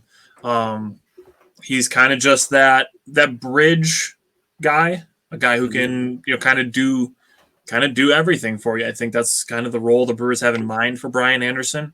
And he's the guy that can give you, he's not going to give you tons of home runs, but he can. And he can get on base for you a little bit ahead of some of the other guys that I have behind him. So I have Brian Anderson at 6, kind of as the bridge guy between the middle and the back half of the lineup. So I have Rowdy Tellez 6th. I said your 4, 5, 6 are going to have to be some mashers. So I have Jesse Winker, Rowdy Tellez, and then obviously William Contreras at the 4-hole. So, putting Rowdy there at 6, I think is a good spot for him. All righty. Number 7, I have Luis Urias. He's definitely a bounce back candidate for 2023. He had 23 home runs in 2021. He slowed down a little bit last year. A little bit of inconsistency, but I think he found kind of a role as like a super utility guy that you can play every single day in a different position and feel pretty good about him. And he's going to get more consistent defensively, I think. And, I think with the Brewers transitioning from some guys like some Colton Wongs and Jace Petersons and more into like Abraham Toro and Bryce Terang, that Luis Urias really gives you some continuity. But I'm going to have Luis Urias batting 7th and potentially giving the Brewers some pop in the bottom of the lineup. I also have Urias as my 7th guy. I did put down he's a guy that can give you 20 home runs or a guy that can give you a bunch of strikeouts. So you're really getting the best of both worlds, I guess. But Luis Urias is definitely the best of the bottom of the order, so that's why I have him as a 7-hole hitter. I have Tyrone Taylor 8th just because he's like, and I don't mean this in a bad way, but Tyrone Taylor, he's a pretty average baseball player. He is in a similar position, I think, as Keston Hiura, where he's kind of, like this season, if he doesn't improve to a point where we can start him, often, that they might look for a change of scenery for him. So that's kind of how I'm feeling about Tyrone Taylor. But just because he's got the experience and they're, they might not be ready to call up, like you said, the Frelics or the Weimers yet. I have Tyrone Taylor batting 8th. I also have Taylor batting 8th. He's a guy that occasionally can give you some pop, but he doesn't have a good eye in the box, I guess.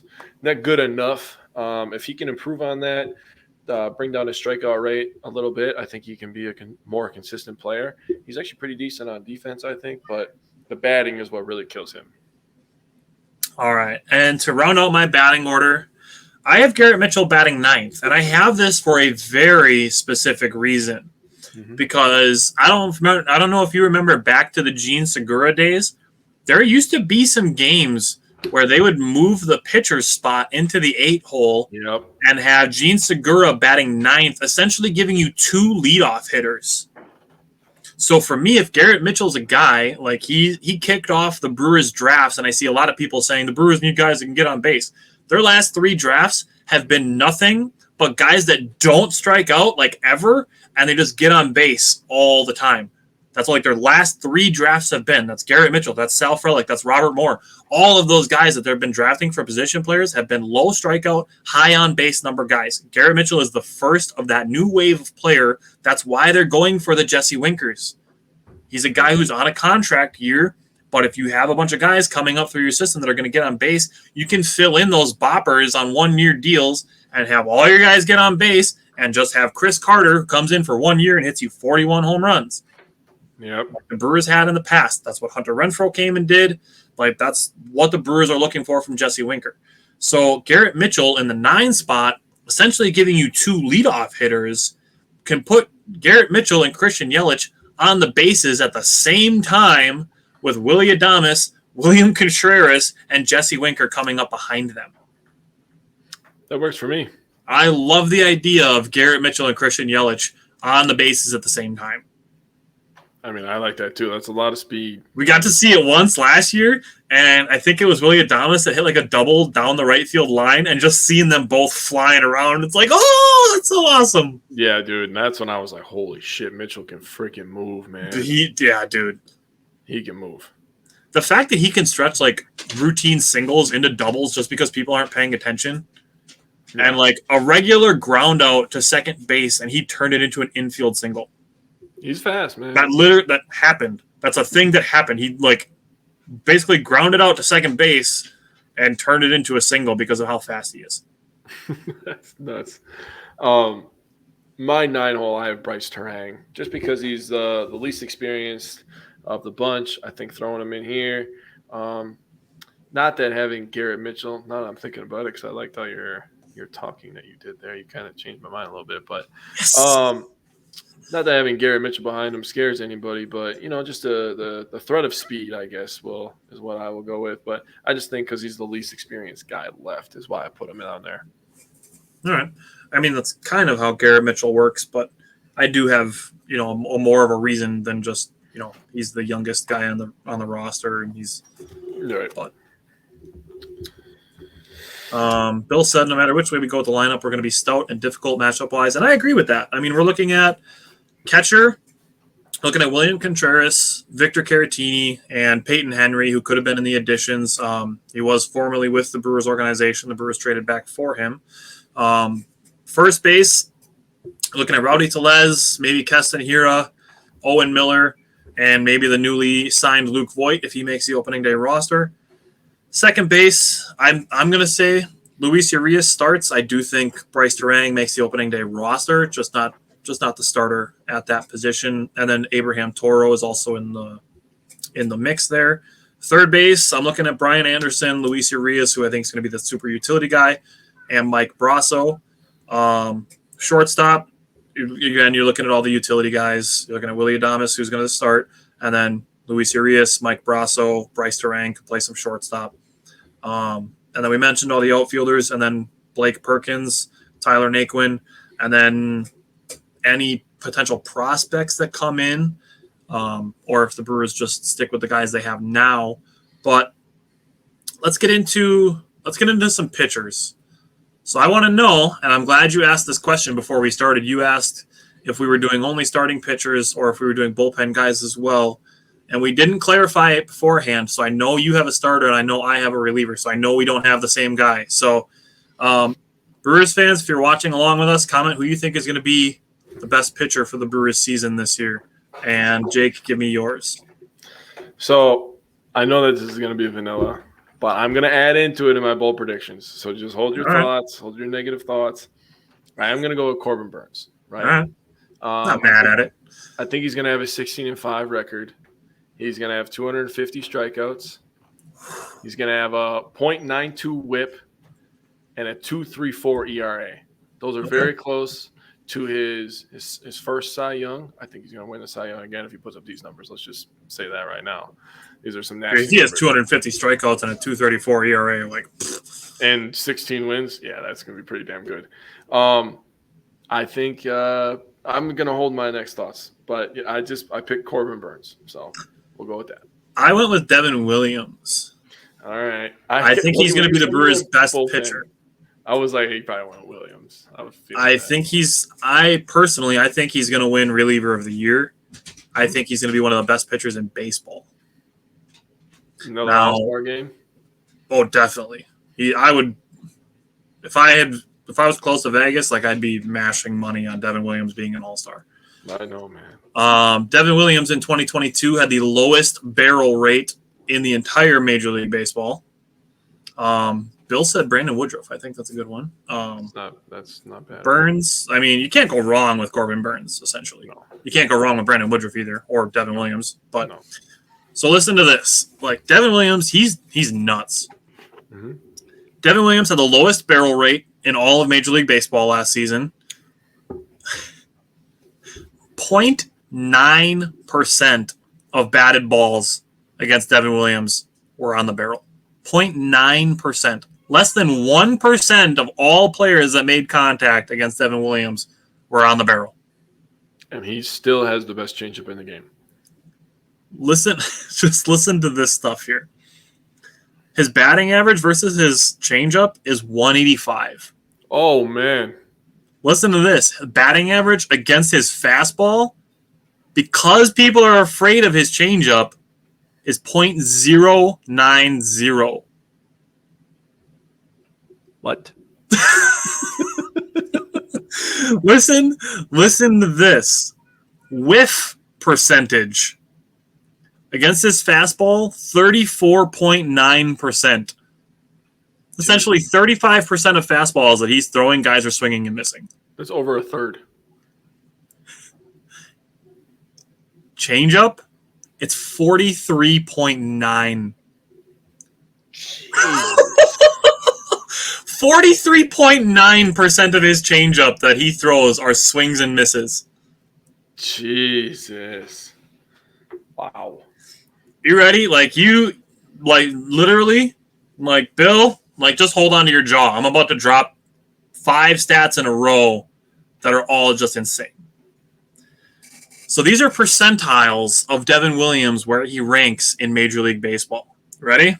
Mm-hmm. Exit velocity, 99th percentile. Hard hit percentage, 99th percentile. Oh, boy. Expected batting average against, 100th percentile. Slugging expected, 100th percentile. Barrel rate, 100th percentile. Strikeout rate, 99th percentile. Whiff rate, 99th percentile. Holy shit. Extension, 100th percentile. My God. The dude has 20.7 average inches movement on his changeup. I remember when you dropped that last year. That was nuts. His changeup drops almost 21 inches. That's almost 2 feet that his changeup drops. That's crazy. Exactly, Bill. Bill said people wonder why we traded Josh Hader, aside from the fact that he's going to be making $15 million this year.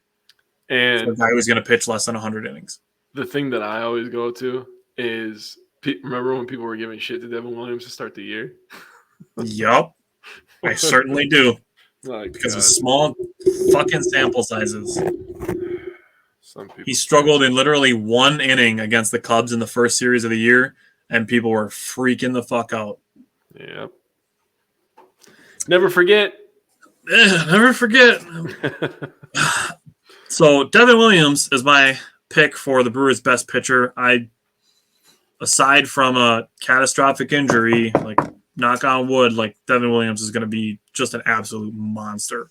Yes. Death, taxes, and Devin Williams changeup being unfucking hittable. Those are the things you can rely on. Dude, for real. Simon said sports fans don't overreact. You're right. Just Wisconsin sports fans.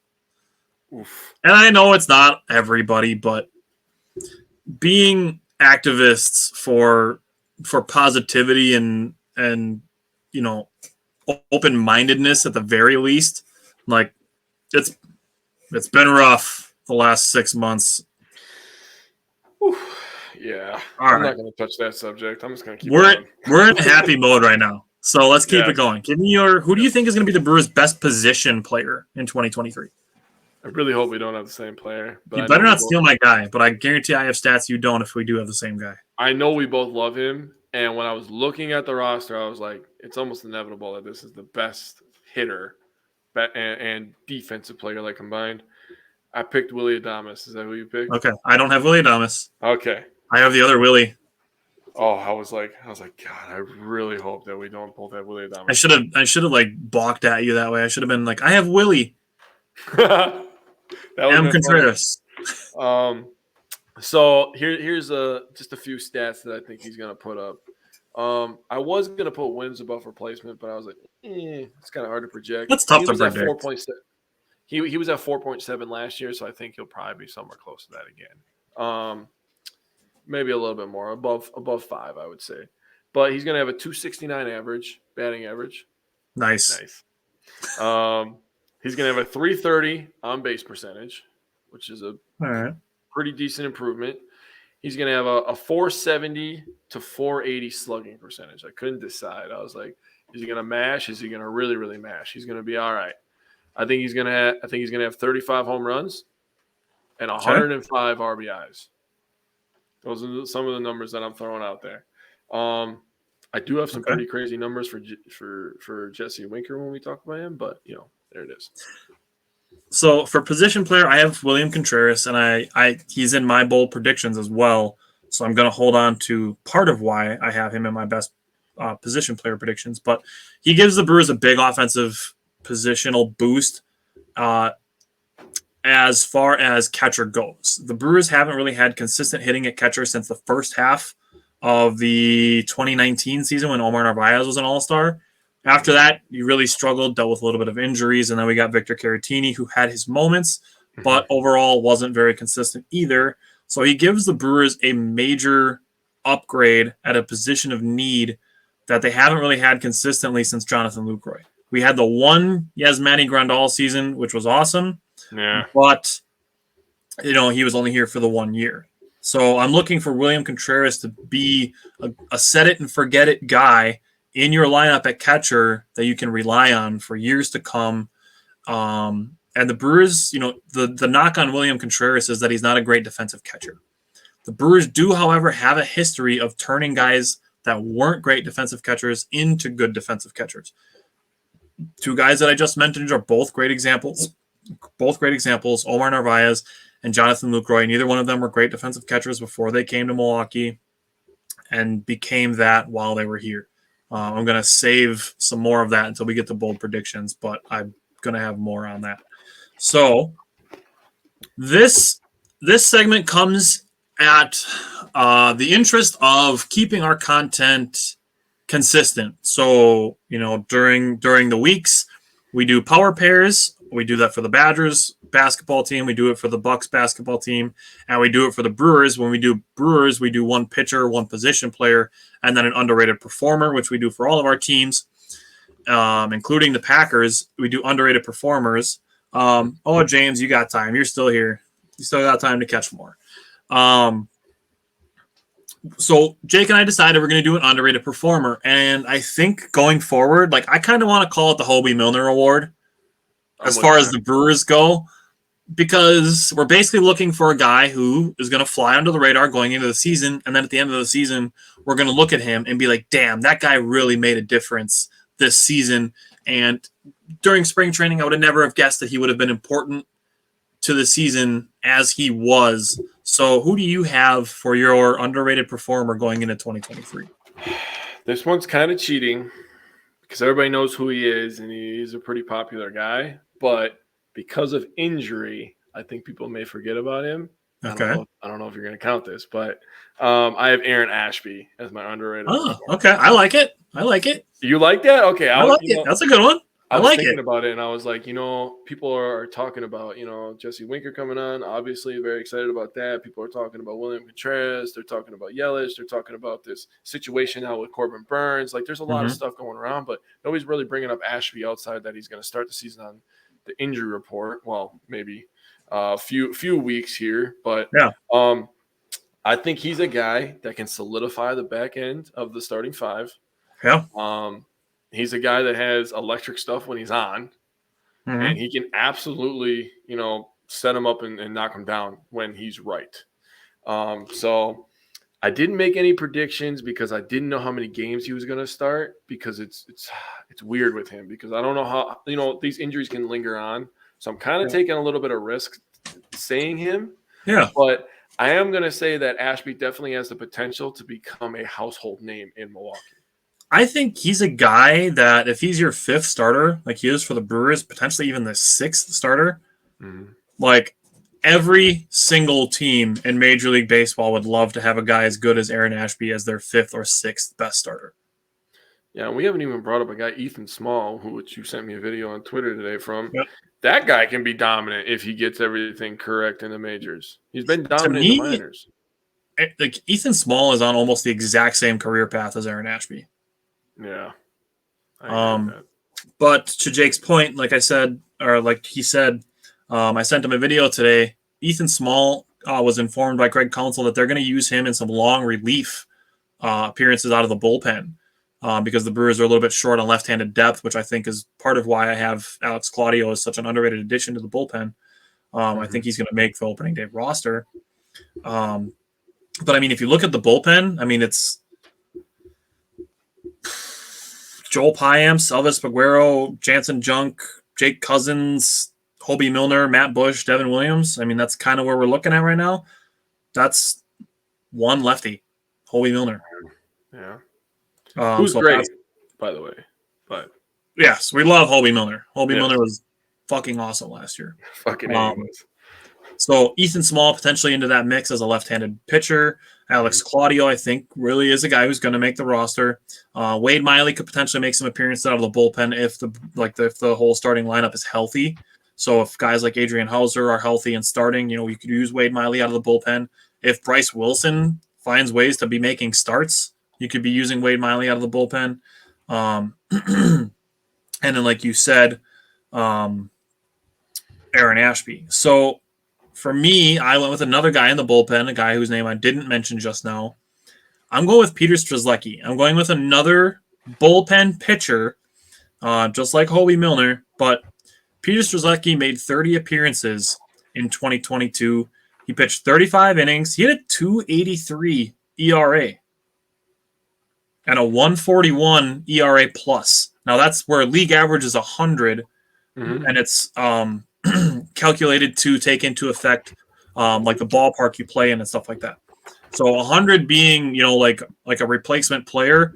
Peter Strzelecki ERA plus was 141 in 2022. Okay.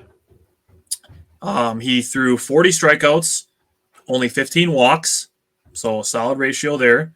A 220 batting average against, so it's not it's not dominant stuff, but you're talking middle relief, kind of like Hobie Milner was used last year. 5th, 6th, 7th inning.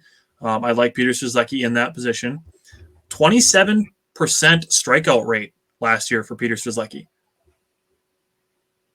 That's pretty solid, actually. I'll take that.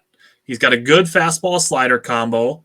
15.6 inches of horizontal break on his slider.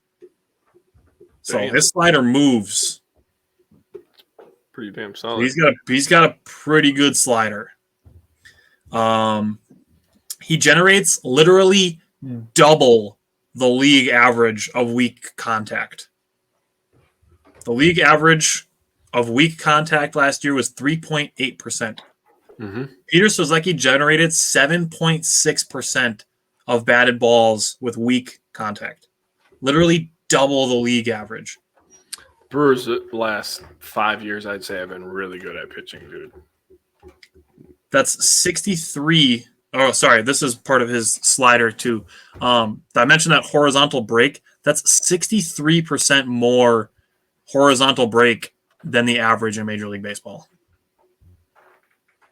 Pretty So damn really good. good fastball slider combo for Peter Strzelecki. Generates a lot of weak contact. He gets strikeouts. He doesn't walk a ton of guys, and people only bat 220 against him. So I really like Peter Strzelecki as an underrated performer, a guy that nobody's talking about right now.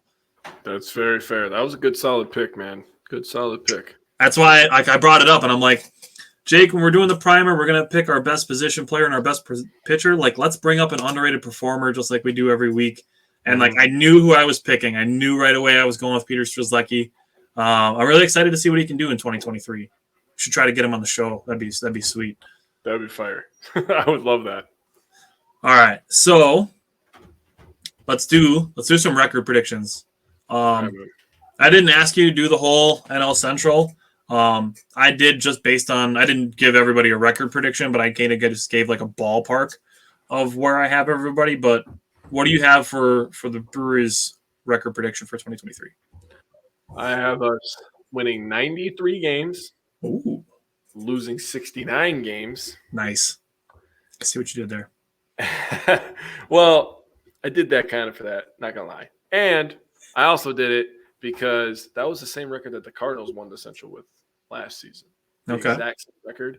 And I think that it's going to be around that same thing this year. I think the Central is still one of the weaker divisions.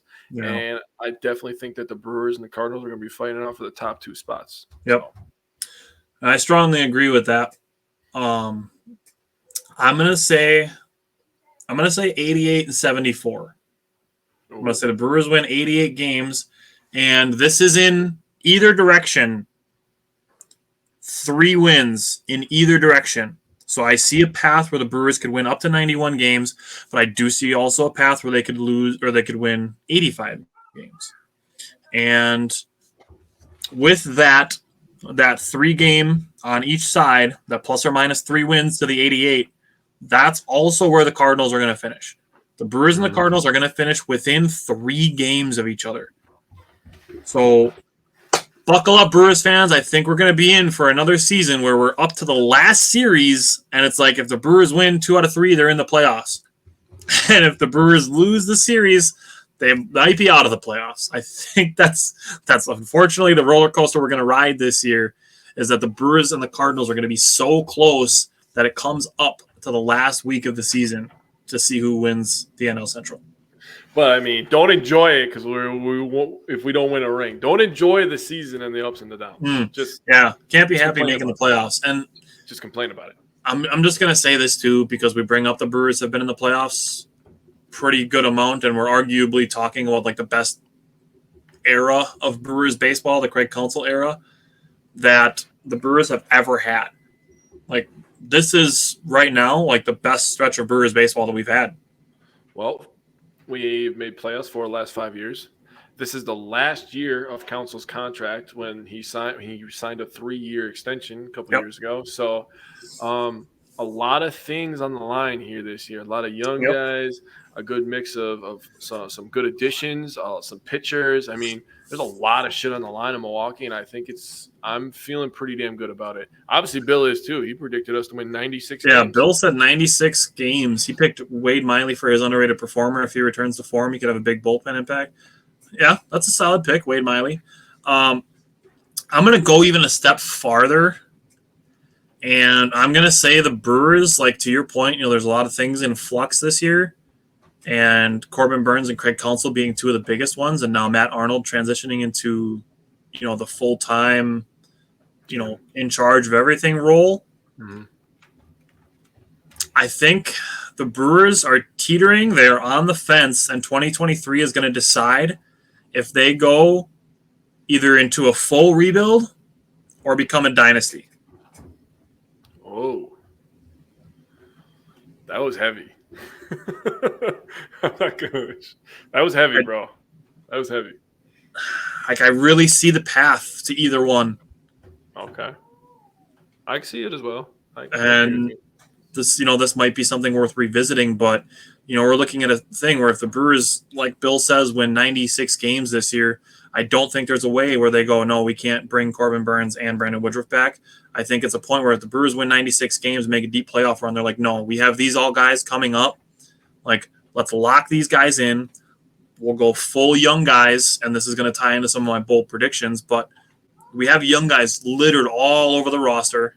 You can fill in around them with one-year deals, and like I said, potentially a dynasty. Or if the Brewers somehow find a way to only win 70 games this year, they could next season, in the offseason, they could trade Corbin Burns and Brandon Woodruff and Willie Adames and go full rebuild. Yeah, I think both of those outcomes potentially hinge on 2023. Could have put that in my bold predictions, but yeah, that was heavy. That's a good transition to bold predictions. I'll say that. I will say on the subject of records, I do think the Cubs are going to be right around 500. So probably 6 to 8 games back of the Brewers and Cardinals. They've done enough that I think, like I said, I think they're going to be about a 500 team. I don't think they're going to suck terribly, but I also don't think they're going to be as good as Cubs fans think they're going to be just because they added Dansby Swanson. And Cody Bellinger, who isn't talked about in the same breath as Christian Yelich, even though he's had the similar downfall, but didn't fracture his kneecap in the process. Yeah, for real. And then the Reds and the Pirates, they're both going to be between 60 and 70 wins. Going to kind of be just watching a couple really fun young players, and that's going to be the season for the Reds and the Pirates. Yep, I agree. All right. I think O'Neal Cruz is a stud. He is so fun to watch, and I feel the same way about Hunter Green on the Reds. Yeah. He's fun to watch. I'd agree with that. All right. You ready to do some bold predictions? I am. I'm getting them in order in the way that I want to do them. Okay. You want me to go first, or do you want to go first? I'll start this one. All right. So my bold prediction. So a lot of them deal with the team. This one is just a player one, though. So I'm predicting Jesse Winker is going to come back to form in a big, big way. He's going to be a 300 hitter. He's going to hit 25 home runs and 85 RBIs. That's what I'm going to go with. 25, 85, 300 hitter. Eerily similar to one of my bold predictions that also involves Jesse Winker. My Jesse Winker bold prediction is a career high in home runs, which 25 would be. His career high in home runs is 24 that he did in 2021 when he was an all-star. In 2021, he batted .305, .394 on base percentage, and a .556 slugging percentage at a .949 OPS. Yeah. If Jesse Winker has those numbers again, he'll be an all-star, and he'll mash a bunch of homers for the Brewers, and the Colton Wong trade will just look genius. I agree. All right, give me your second one. All right. Here's my second one. This is the one about the Cubs. The Brewers are going to sweep the Cubs in the season series. I feel like it's worth mentioning that there is less divisional play this year because there's more interleague play in the 2023 schedule. Mm-hmm. So they're not playing 21 games against each other. But it's still fun. I'm still with it.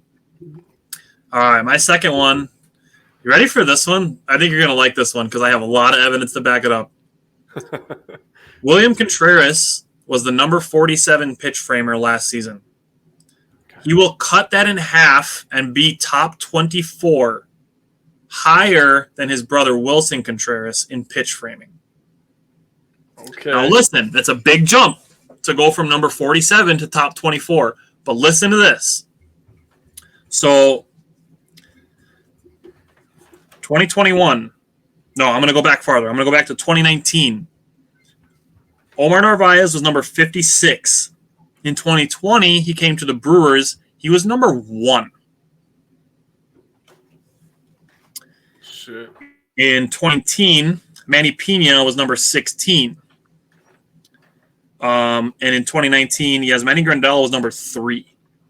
So lots of sample size here for the Brewers having good pitch framers. Now listen here. 2021, Victor Caratini was on the San Diego Padres. He was the number 50 pitch framer.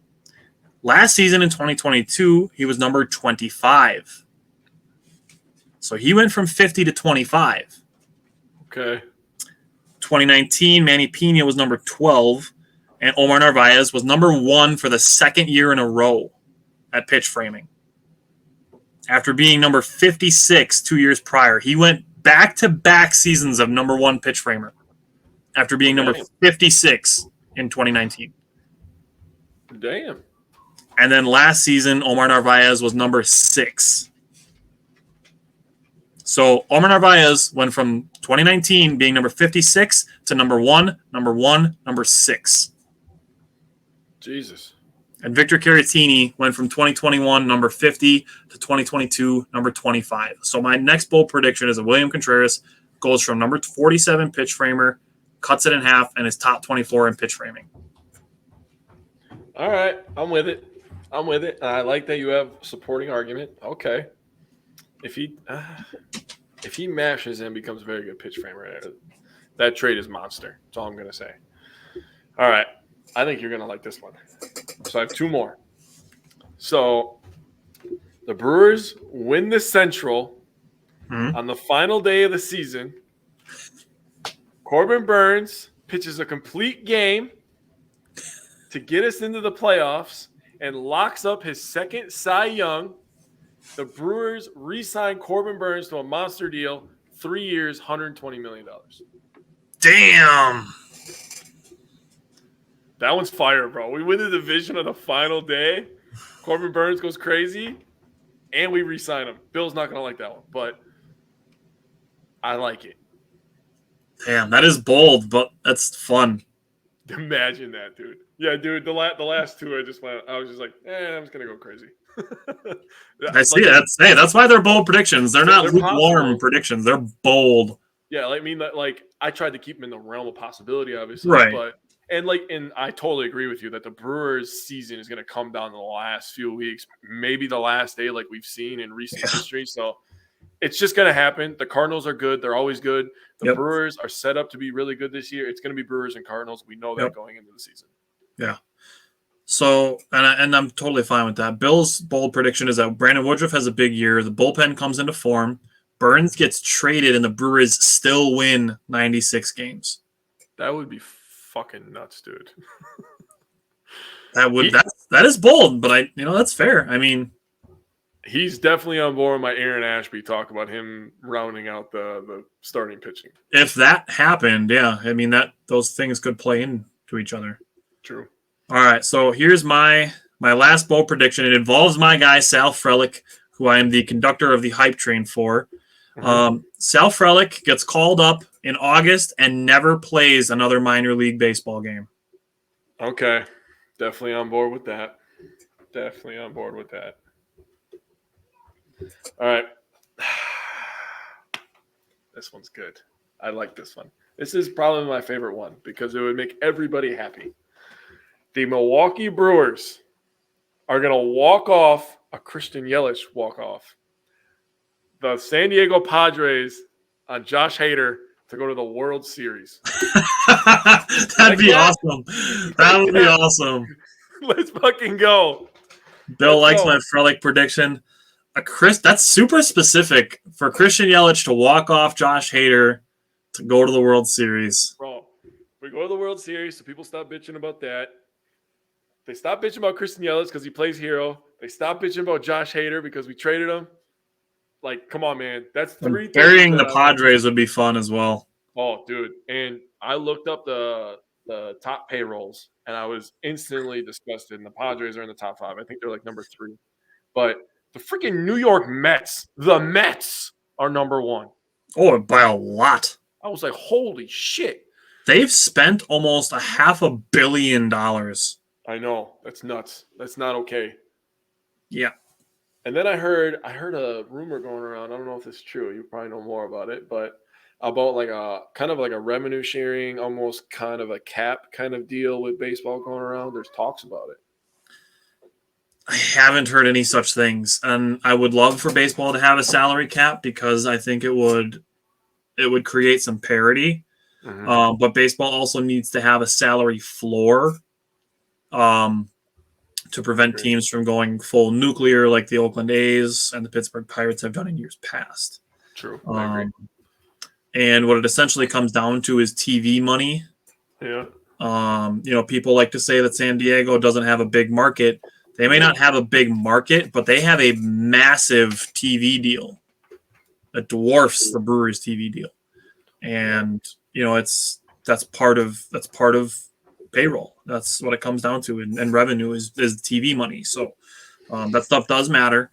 I'd like to see ways to even things out, but I just don't think it's ever going to come to a point where they're like, all right, starting next year, we're going to have a hard cap and a hard floor. It's just not ever going to be a thing that the players union ever agrees to, because it keeps the possibilities open for the Mets to sign 5 different guys to 10-year, $300 million deals. Which is fucking stupid, but whatever. Yeah, it is what it is. All of that for them to not make it out of the second round of the playoffs. Yeah, right. I like it. I think this was. I really enjoyed doing this Brewers primer. I like doing our season primers, but yeah, man. I got to be honest with you. I think this one has been one of my favorite primers that we've ever done. Well, I got to say that, one, I think we're definitely getting better. I think we're improving. I think we're getting better at talking to people, involving people. Bill's great, staying in the conversation.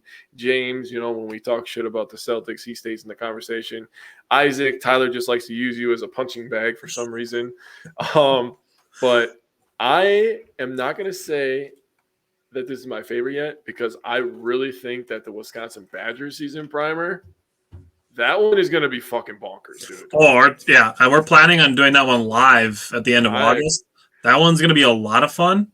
But all of the ones that we've done, like I think the 2021 Bucks primer was probably one of the best ones, because we won the championship that year. So that one was a lot of fun.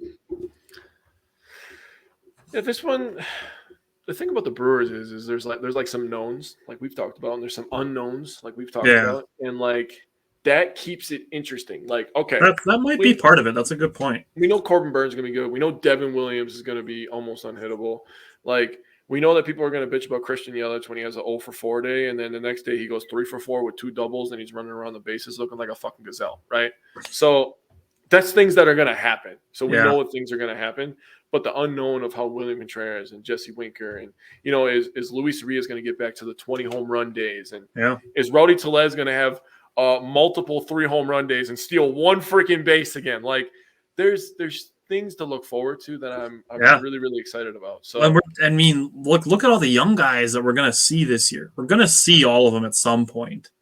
I don't think we're going to see Jackson Churio in a Brewers uniform quite yet this year, but like Bryce Durang is probably going to be on the opening day roster. Garrett Mitchell is probably going to be an opening day starter. Joey Weimer, maybe. Personally, I don't think he's going to get to the major league level this year, but Sal Frelick, he's part of my bold predictions. I think he's going to put on a Brewers jersey, and he's never going to take it off. I'm with that. So, we get to see some of the young guys, and like I said, I really believe that 2023 is a fence the Brewers are standing on, and one side is a rebuild, and the other side's a dynasty. So we'll see what side of the fence they come down on. But I'm excited. I'm looking forward to it. I don't think we're going into a season where it's like, all right, it's going to be a rebuild. It's going to be tough. The Brewers are only going to win 75 games this year. I don't think that's the case. No. They're not going to be winning 100 games like the Dodgers and all the other teams that are trying to buy championships. But this Brewers team is going to face some adversity, but they'll be better for it. And that's I'm really looking forward to it. Me too, man. I'm also looking forward to not being in winter time anymore. Touche. Yeah, like we're about to sign off, and it's not looking forward to how much snow is going to be outside my door. I have obviously we haven't checked for an hour and 58 minutes, so this is going to be probably kicking the nuts. I'll just keep it real. Yeah, lovely. Yeah. Well, we thank everybody for sticking with us during the whole show and for watching parts of the show. It's a lot of fun, and yes, we will be sending out some Brewers gifts. Simon said he's not looking forward to winters either. Yeah, you're gonna have Alaskan winter, so like you just might as well just not ever open your door. So ever. It's just gonna smell like waist. It's gonna be like a Tyrese movie where it's just waist deep all the time. Oh Jesus. Also, let's just cheer for the Badgers in a positive manner tonight. Let's cheer for them to beat Iowa. It's always nice to beat a rival like that. So just don't go to work, he says. I would agree with that. Strong considerations for tomorrow. James, you don't know what freaking winter is, dude. You don't know it. Yeah, exactly. You have no James is idea probably like, I broke out my winter jacket. It was 40 degrees outside today. Bro, if we have 40 degrees at any time in the next week, which I haven't looked at the forecast. Monday. Monday?